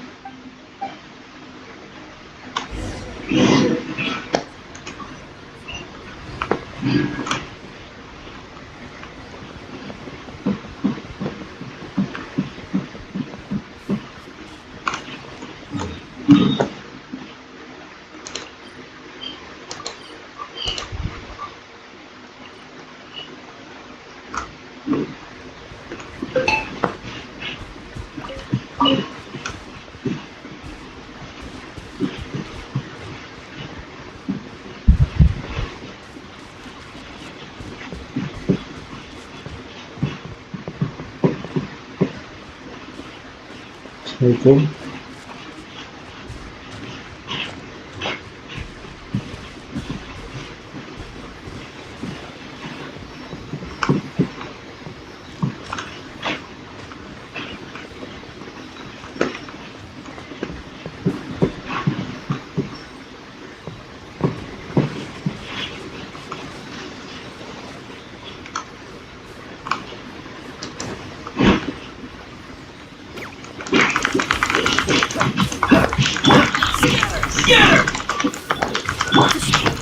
will be frozen.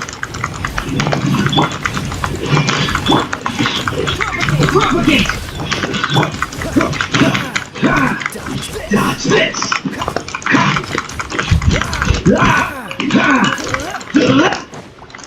Cool it! Springboard!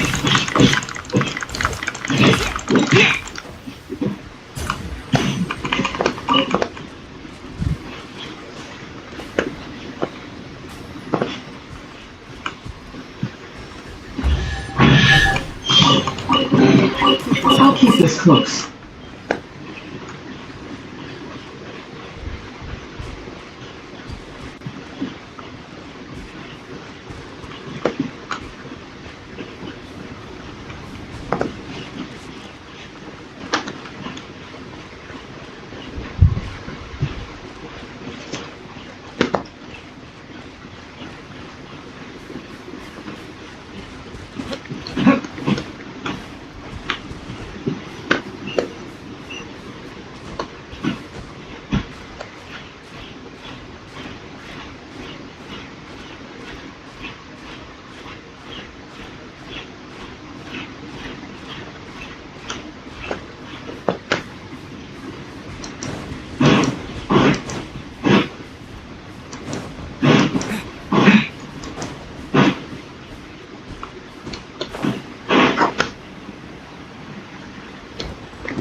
Huh?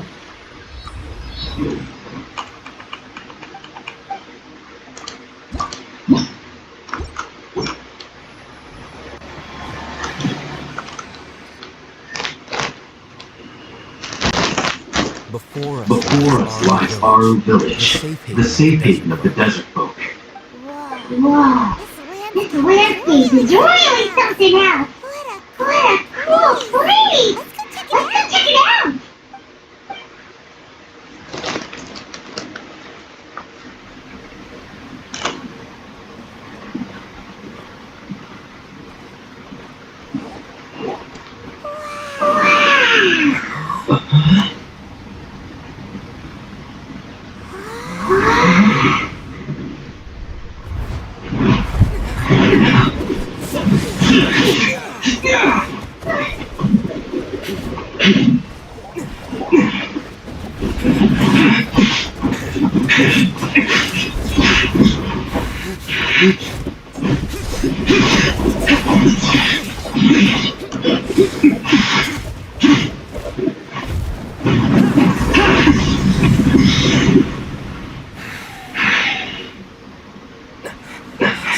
Simon.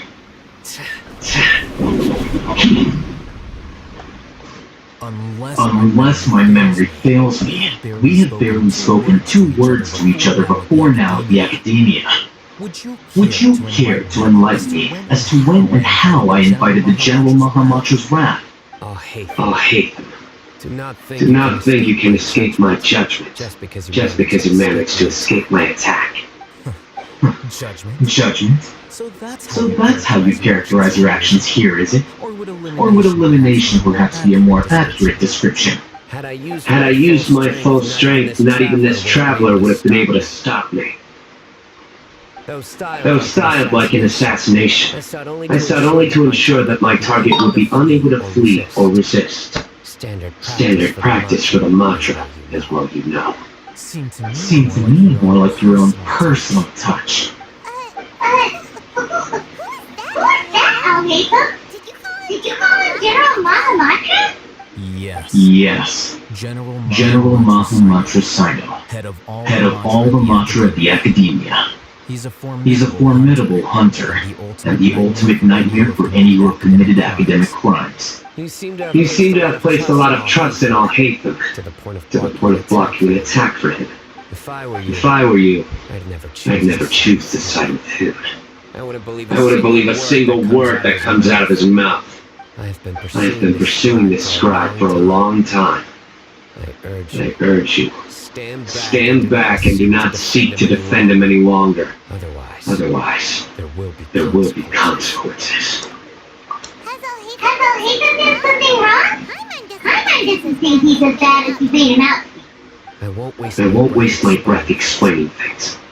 Oh, hey, Ethan. I saw it during our fight. Take it out. Take it out. The divine knowledge capsule you're hiding on your person. Unless you want me to retrieve it for myself. Very perceptive of you. Nothing escapes the mantra's senses. Wait, the divine knowledge capsule? Didn't it fall into the mantra campus or hormones? No wonder you speak with such confidence, Sidon. But I must admit, I'm very curious. What does this capsule mean to you? And why, as General Mahamatra of the Academia, are you all alone in the desert? As far as I'm aware, the other mantra have been speculating about your disappearance. Have you been given a mission that's, let's say, morally dubious? If I was the real target of your mission, what was stopping you from simply using your authority and resources to judge me within the walls of the Academia? I should have known you'd be difficult to deal with. You traveler! Kind of feels like we can't trust either of them! Well, look at you two, acting all tough and self-righteous over there. Wait, yeah?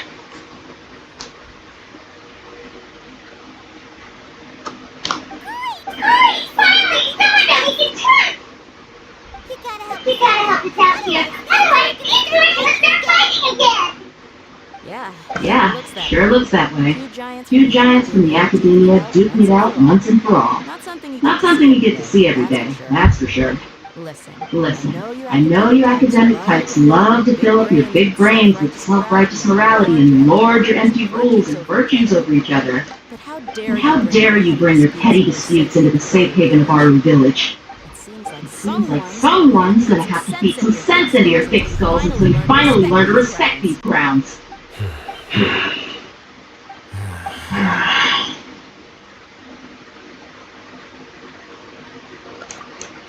Hey, did either of you hear a word I just said?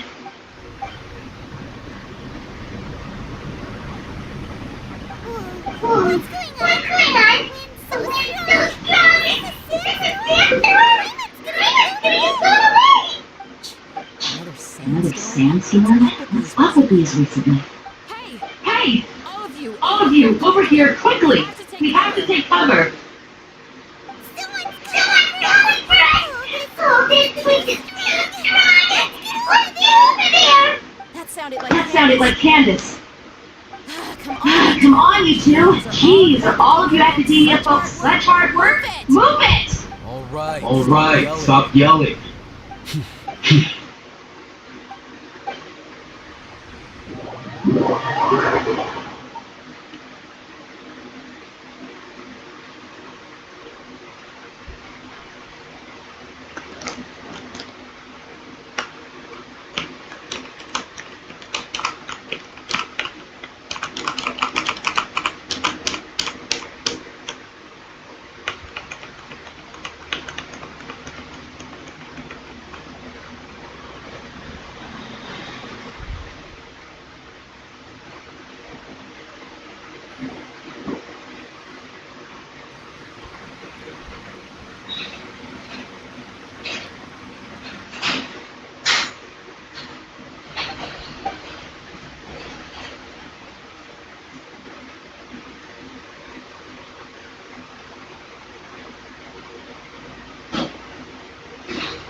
This is pretty awkward.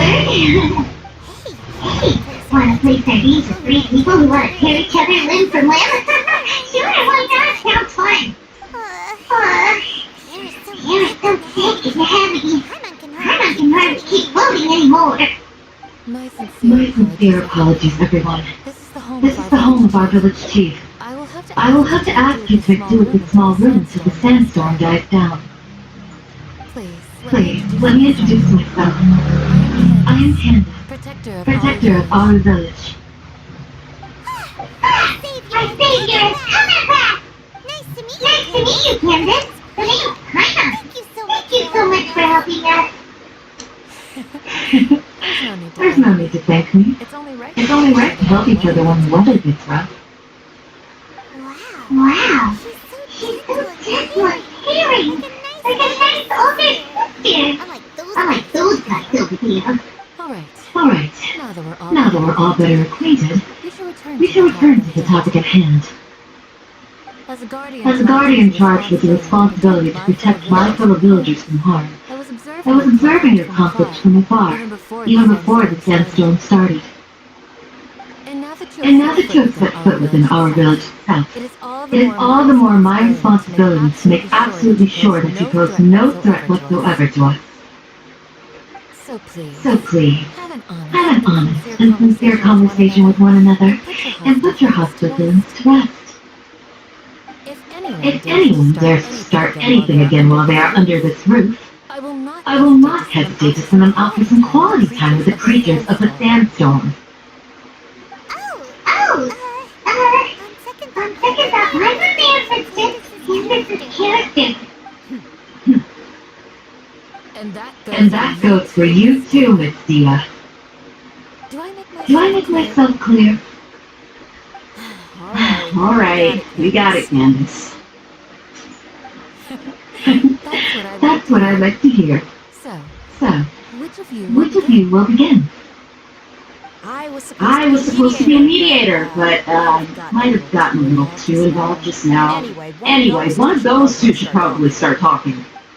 Wait, that was you trying to be a mediator? I have nothing to hide, so there's no shame in explaining myself. While all Heathman wasn't wrong about the other Matra not knowing my whereabouts, it's not because I've been assigned a morally dubious mission. Rather, I've chosen to exile myself.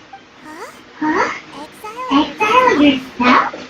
A little while ago, I discovered that there was data missing in the Academia's project planning and development files.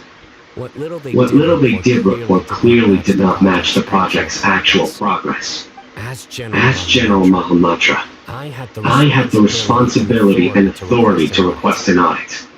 However, to my surprise, the person responsible for the erroneous data was none other than Grand Sage Azar himself. I tried to investigate the issue myself before submitting a formal audit request. But I soon found that all leads and potential pieces of incriminating evidence were carefully concealed from me. I began to realize that they were cautious of me from the very beginning. Unsurprisingly, the Grand Sage rejected my audit request as soon as the submission reached his desk. He even said to me, "The power of the General Mahamatra is granted by the sages. You have no right to judge us." So they really are up to no good. I realized then that to the Grand Sage, the Matra are nothing more than tools for the sages to assert and maintain their control over knowledge. The vows that we took, the principles that we strive to uphold, they are meaningless to the academia of today. I believed it would be wise to flee the academia before the sages had a chance to take action against me. This way, they can no longer see nor predict my actions. I will never give up on this investigation. There's no need for someone else to give me power or authority. Once I find the truth, I will administer judgment by my own name. Dino seems to have the same goal as us. We're all investigating the creature. Plus, now that he's no longer the General Mahamatra, he somehow feels a lot less scary. Well, Dino, if that's your story, then why did you see him as a target? When I was investigating the matter in the academia, I overheard a conversation between all Hatham and the sage. The sages asked you to investigate a blonde-haired traveler. Do you dispute this, all Hatham? What? Like many parts of the project, this this assignment was undocumented. Now throw in your suspicious behavior with the divine knowledge capsule, and I think we deserve an explanation. Yes. Yes, I was indeed tasked with investigating the traveler. After all, The promised reward was so great that hardly any scholar could have refused. the sage told me, once you've completed this assignment, I can give you a glimpse of divine knowledge. The most The most enticing offer. Unfortunately, Those academics don't know me at all. their words contain one key piece of information, namely that divine knowledge indeed exists. That gave me all I needed to know. From my perspective, the sages are far from trustworthy. Think about it.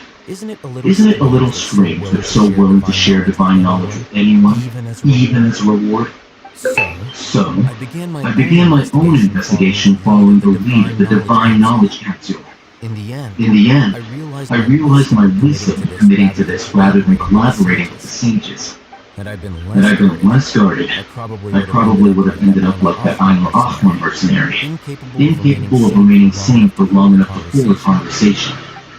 You mean that the the sages originally planned to dispose of you, using one of those capsules that drive people insane?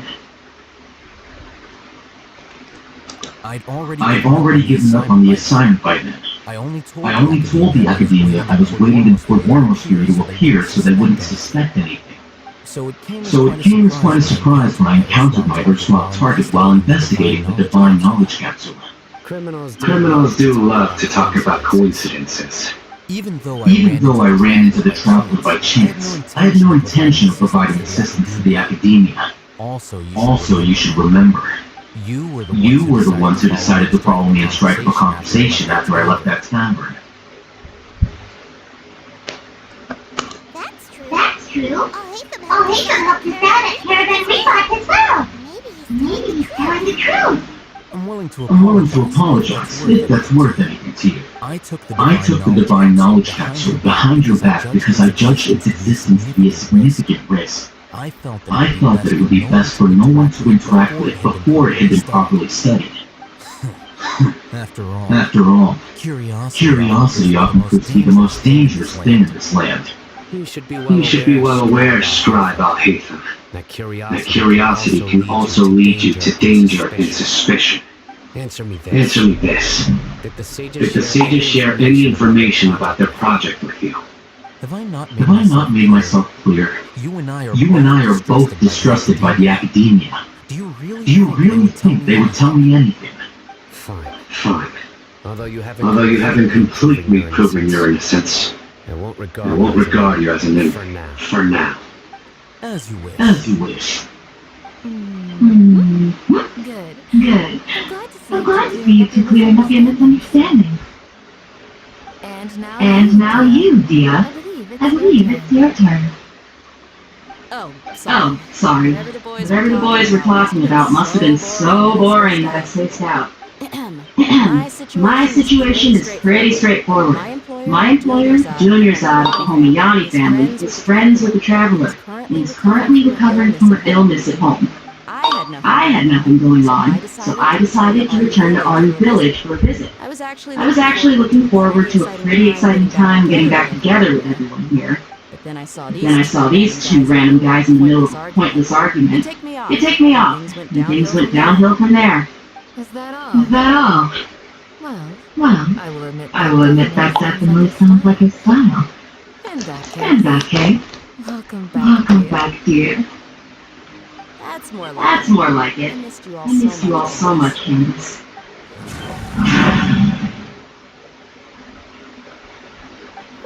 Whoa! What was that sound? No need to No worry. need to worry. Now that you're Now that you're no longer at each other's throats, Please make yourself please make yourself at home. I'll take I'll take a quick trip outside to clear out some of those creatures in the sandstorm. Creatures? In the sandstorm? Are you sure you don't want some backup? Fighting in a Sandstorm is not for the faint-hearted. Anyone without a Anyone without extensive training in these conditions is at a disadvantage. You needn't worry. You needn't worry. Yeah. Yeah, Just just leave them to Candace. Don't worry. Don't worry. She's as tough as they come.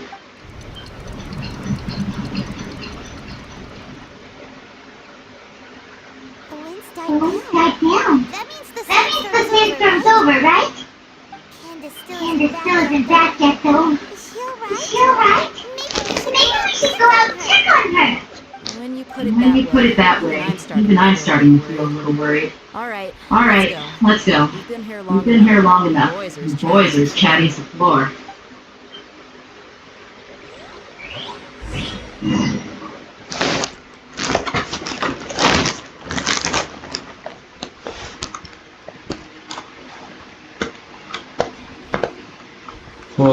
일이 더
Candace, you're still fighting? You've been out here dealing with these creatures the entire time? Yes. They just keep coming in waves. I've I've lost count of how many I've defeated. Before I realized it, even the sandstorm had stopped.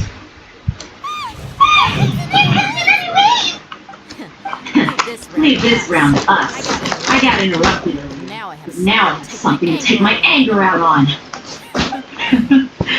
It's been quite a while since I've seen the flame main in action. I'll leave these to you then. I'll be sure to put on a good show. Let's go. Let's go!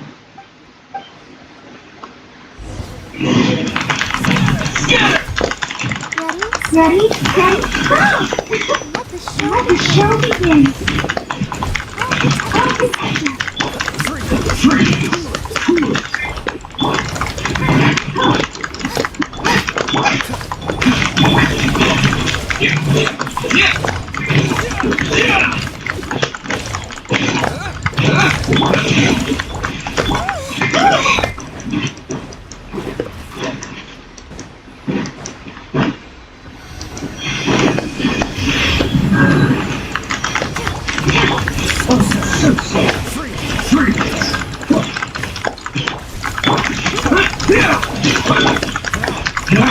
Let the show begin. Go protect me.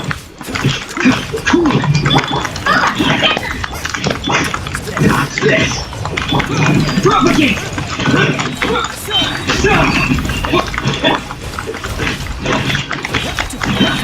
Frostbite. What's the hurry? really fun.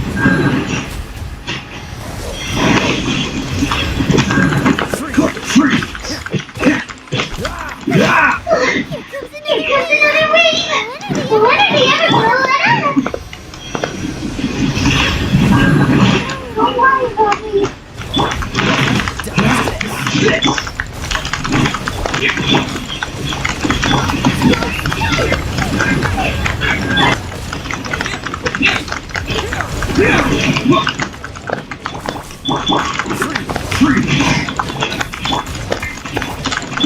Dodge this.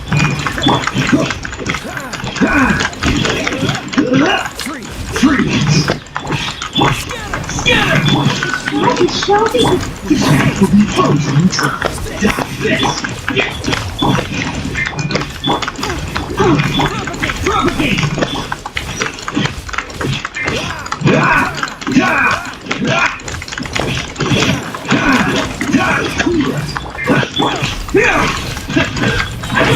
Terminate!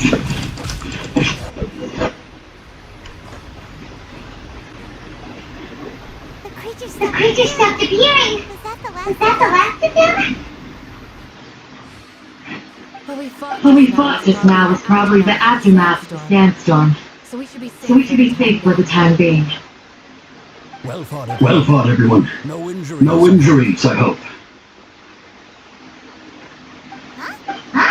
Who are you? My apologies. I haven't had a chance to greet you yet. I had my hands full taking care of the village's elderly and children. I am chief of Aru village. Everyone usually calls me Uncle Anpu. Sir, Sir, I am also originally from the desert, but I have not but I have not been back for some time now. May I May I ask if such sandstorms are common? I can't say they've always been common, but recently the storms have become increasingly severe and frequent. Besides sandstorms, we also occasionally get earthquakes. According to an investigator who stayed in the village a while ago, these unusual natural phenomena are related to the withering of Irminsul. Another effect of Irminsul's withering. So, Irminsul's withering causes withering zones in the forest, and sandstorms and earthquakes here in the desert? Everything in the natural world is inextricably connected to Irminsul. These regional symptoms can indeed be a reflection of Irminsul's present state.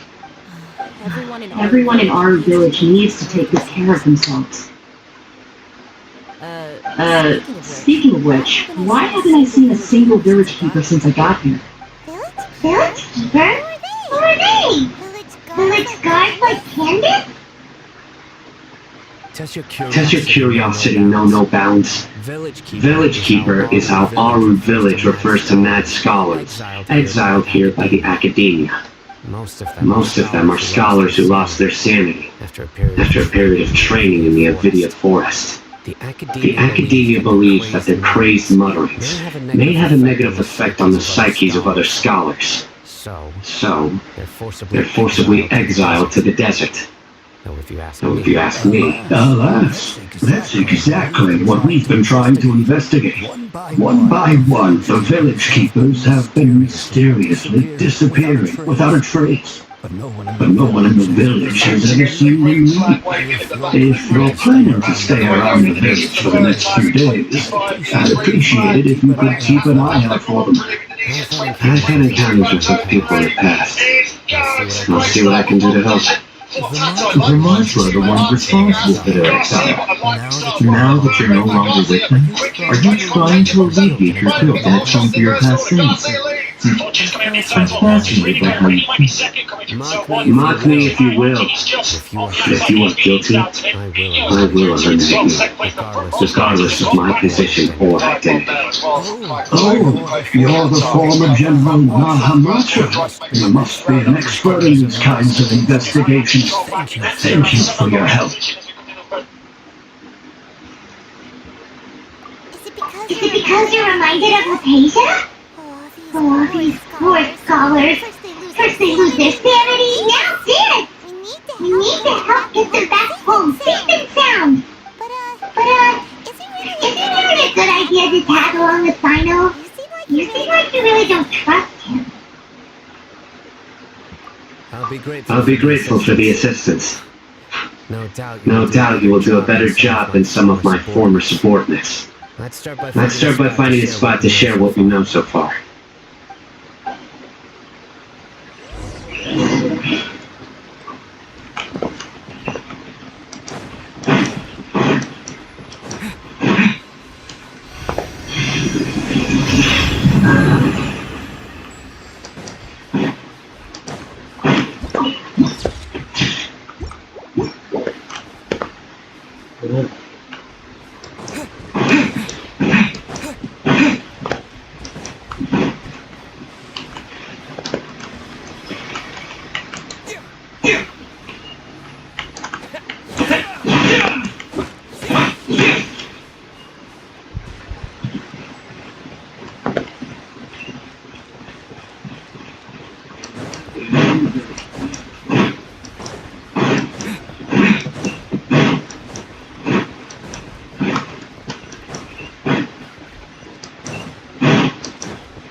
Although I've sent myself into exile, I'm still doing essentially the same things as before.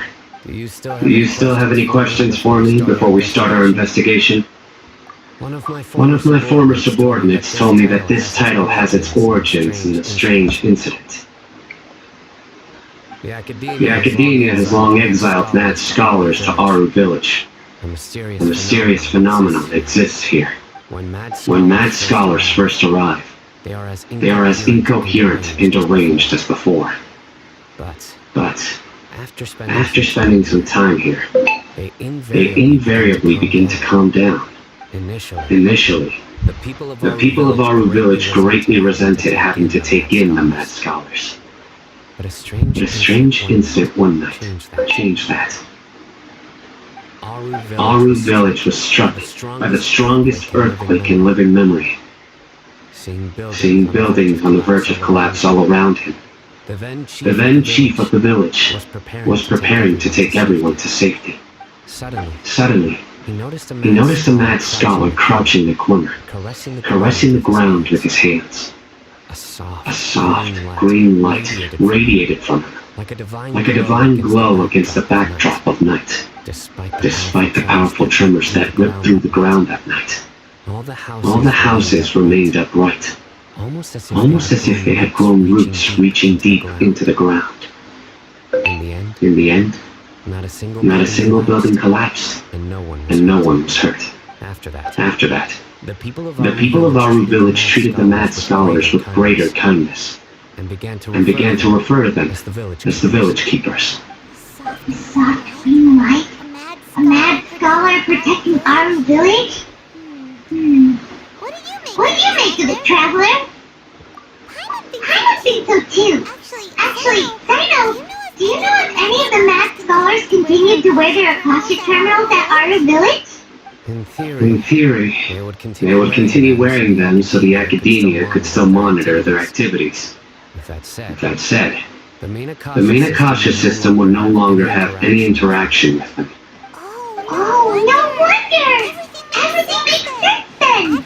Add in the fact that they calmed down, it was probably Nagita who calmed them. If you were able to draw a conclusion from this one story alone, then it appears you possess much more information than I do. So, what do you make of the story? Really? Lesser Lord Kusanagi. You don't believe us? Lesser Lord Kusanagi was definitely using the Akasha to give her powers to that scholars! No, it's not so much that I don't believe you. I'm just struck by your reasoning. Lesser Lord Kusanagi, the current Dendro Archon. Is she really active in Shamir? The Academia has always placed far greater importance on the late Greater Lord Rukadevata. They've more or less ignored Lesser Lord Kusanagi, and I've never had any reason to doubt their views. In addition, I've never heard any stories about Lesser Lord Kusanagi and her deeds. To me, she might as well have been a god that never existed. No way! This definitely exists! How should I put it? She's a good Archon who's kind and wise, even if she says weird stuff sometimes. I've spent many years interrogating criminals, so I can easily tell when someone is lying. Good! Then you should know that we're telling the truth! That look in your eyes. I've never seen that from a liar. You two really must have met Lesser Lord Kusanagi. How can this be? To think. To think. Our Our Archon has been amongst us this entire time. Alright, now it's our turn to put our skills to good use for this investigation. But easier said than done, especially since we don't have any leads. Maybe we can start by knocking on some doors. Excuse me, are you here to help me find my grandpa? Huh? Who are you? By the sounds of it, a resident of this village. My name is Isak. You'll help me find my grandpa, right? Is your grandpa a mad scholar? Hey, don't say that. Grandpa is just Grandpa. Why do you have to call him that? It's not like he's a bad person or anything. The person you're referring to is not a local. Yet you are. Yet you are. Why do you call him Grandpa? Grandpa is just Grandpa. He's my family. I heard everything you said to the village chief. Please, you gotta take me with you. I want to find my grandpa. I swear I'll help. I won't be a nuisance. So you're the one who was eavesdropping on us around the village chief's house. I was planning to go out and take care of whoever it was, but I had a vague feeling that they didn't harbor any ill intent. Whoa. I hate the ones kidding about Mantra having a sharp sense. I know. He's just a kid. All he wants is to find his grandpa. Let's find a way to help him. Sorry. I was only listening in because I wanted to know where Grandpa went. Honest. If you don't believe me, you can ask Miss Candace. All right. But first, let's confirm the facts with Candace. Beban lagi. Bocah.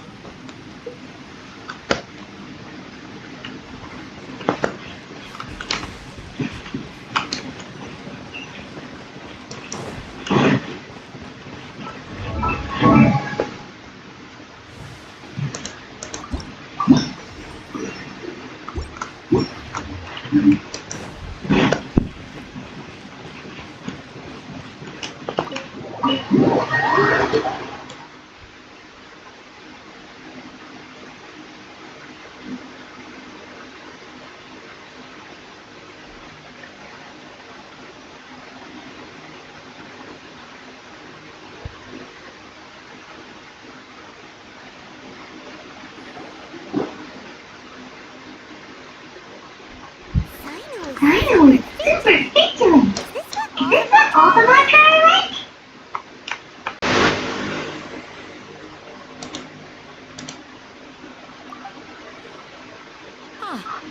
You're back already.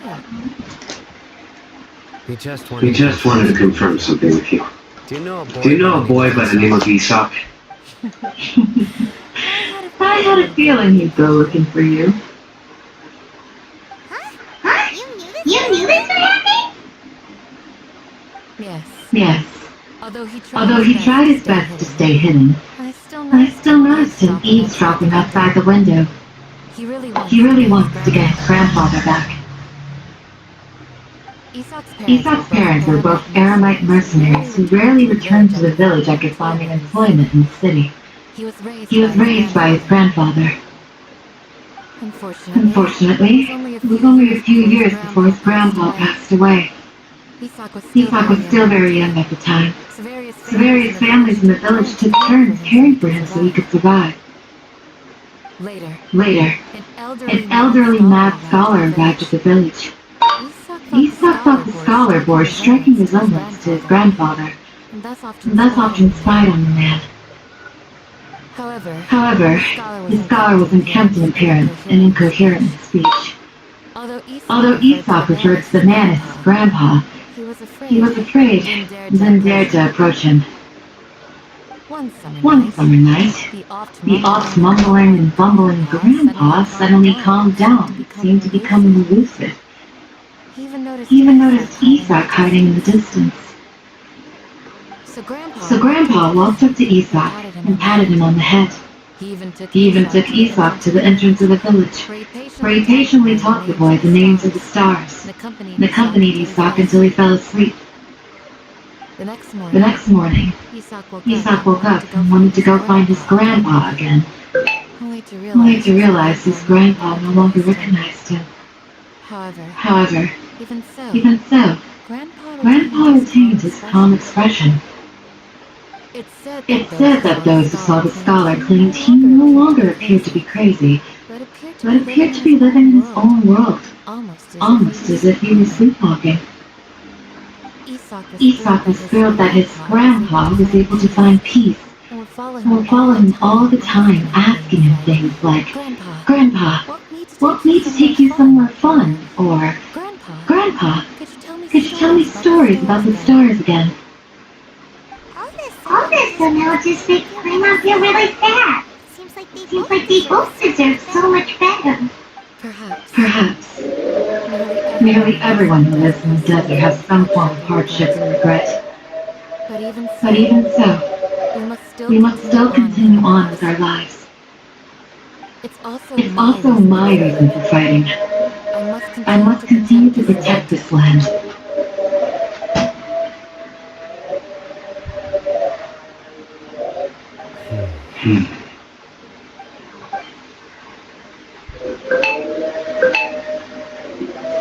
Maybe the people have always had a concerned God watching over them.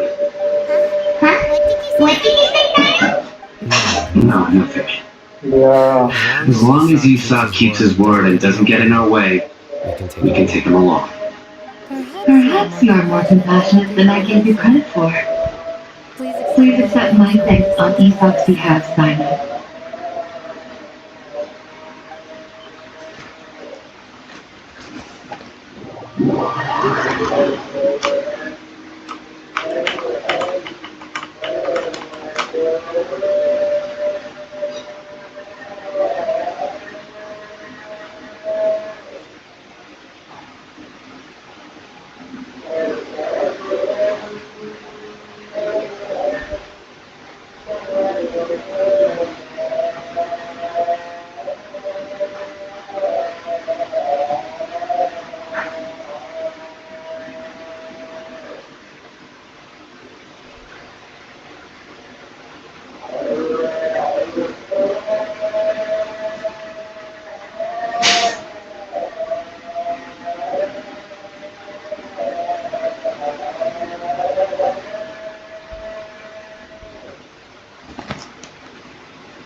Hey, Isak! Oh, it's you guys! We've cleared everything up! Let's go find your grandpa! Really? Wow! Thank you so much! Thank you so much, Bob. Alright, Let's ask the local residents some questions first.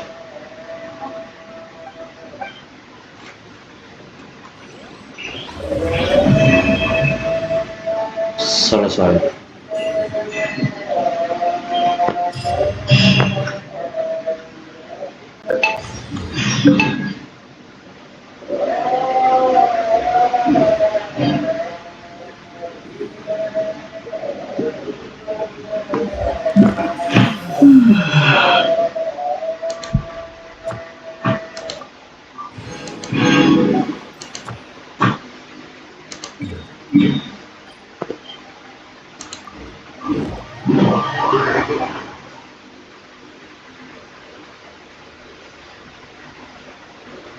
Ntar dulu.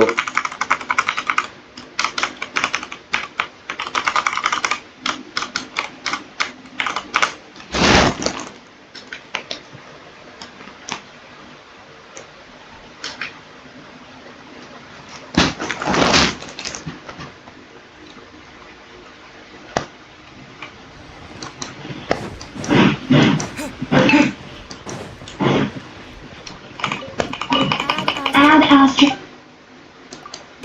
Thank you for coming. Ad Astra.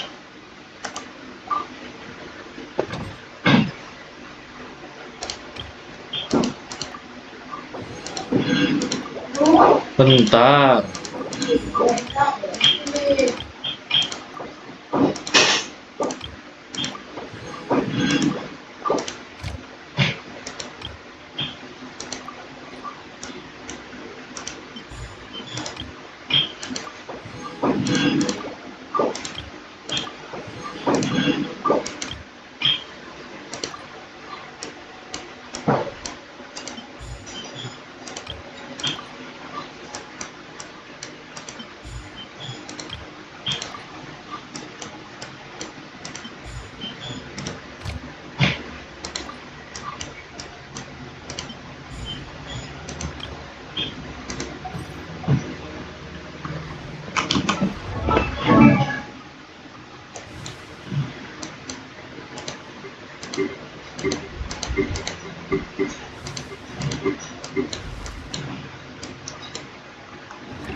Ya.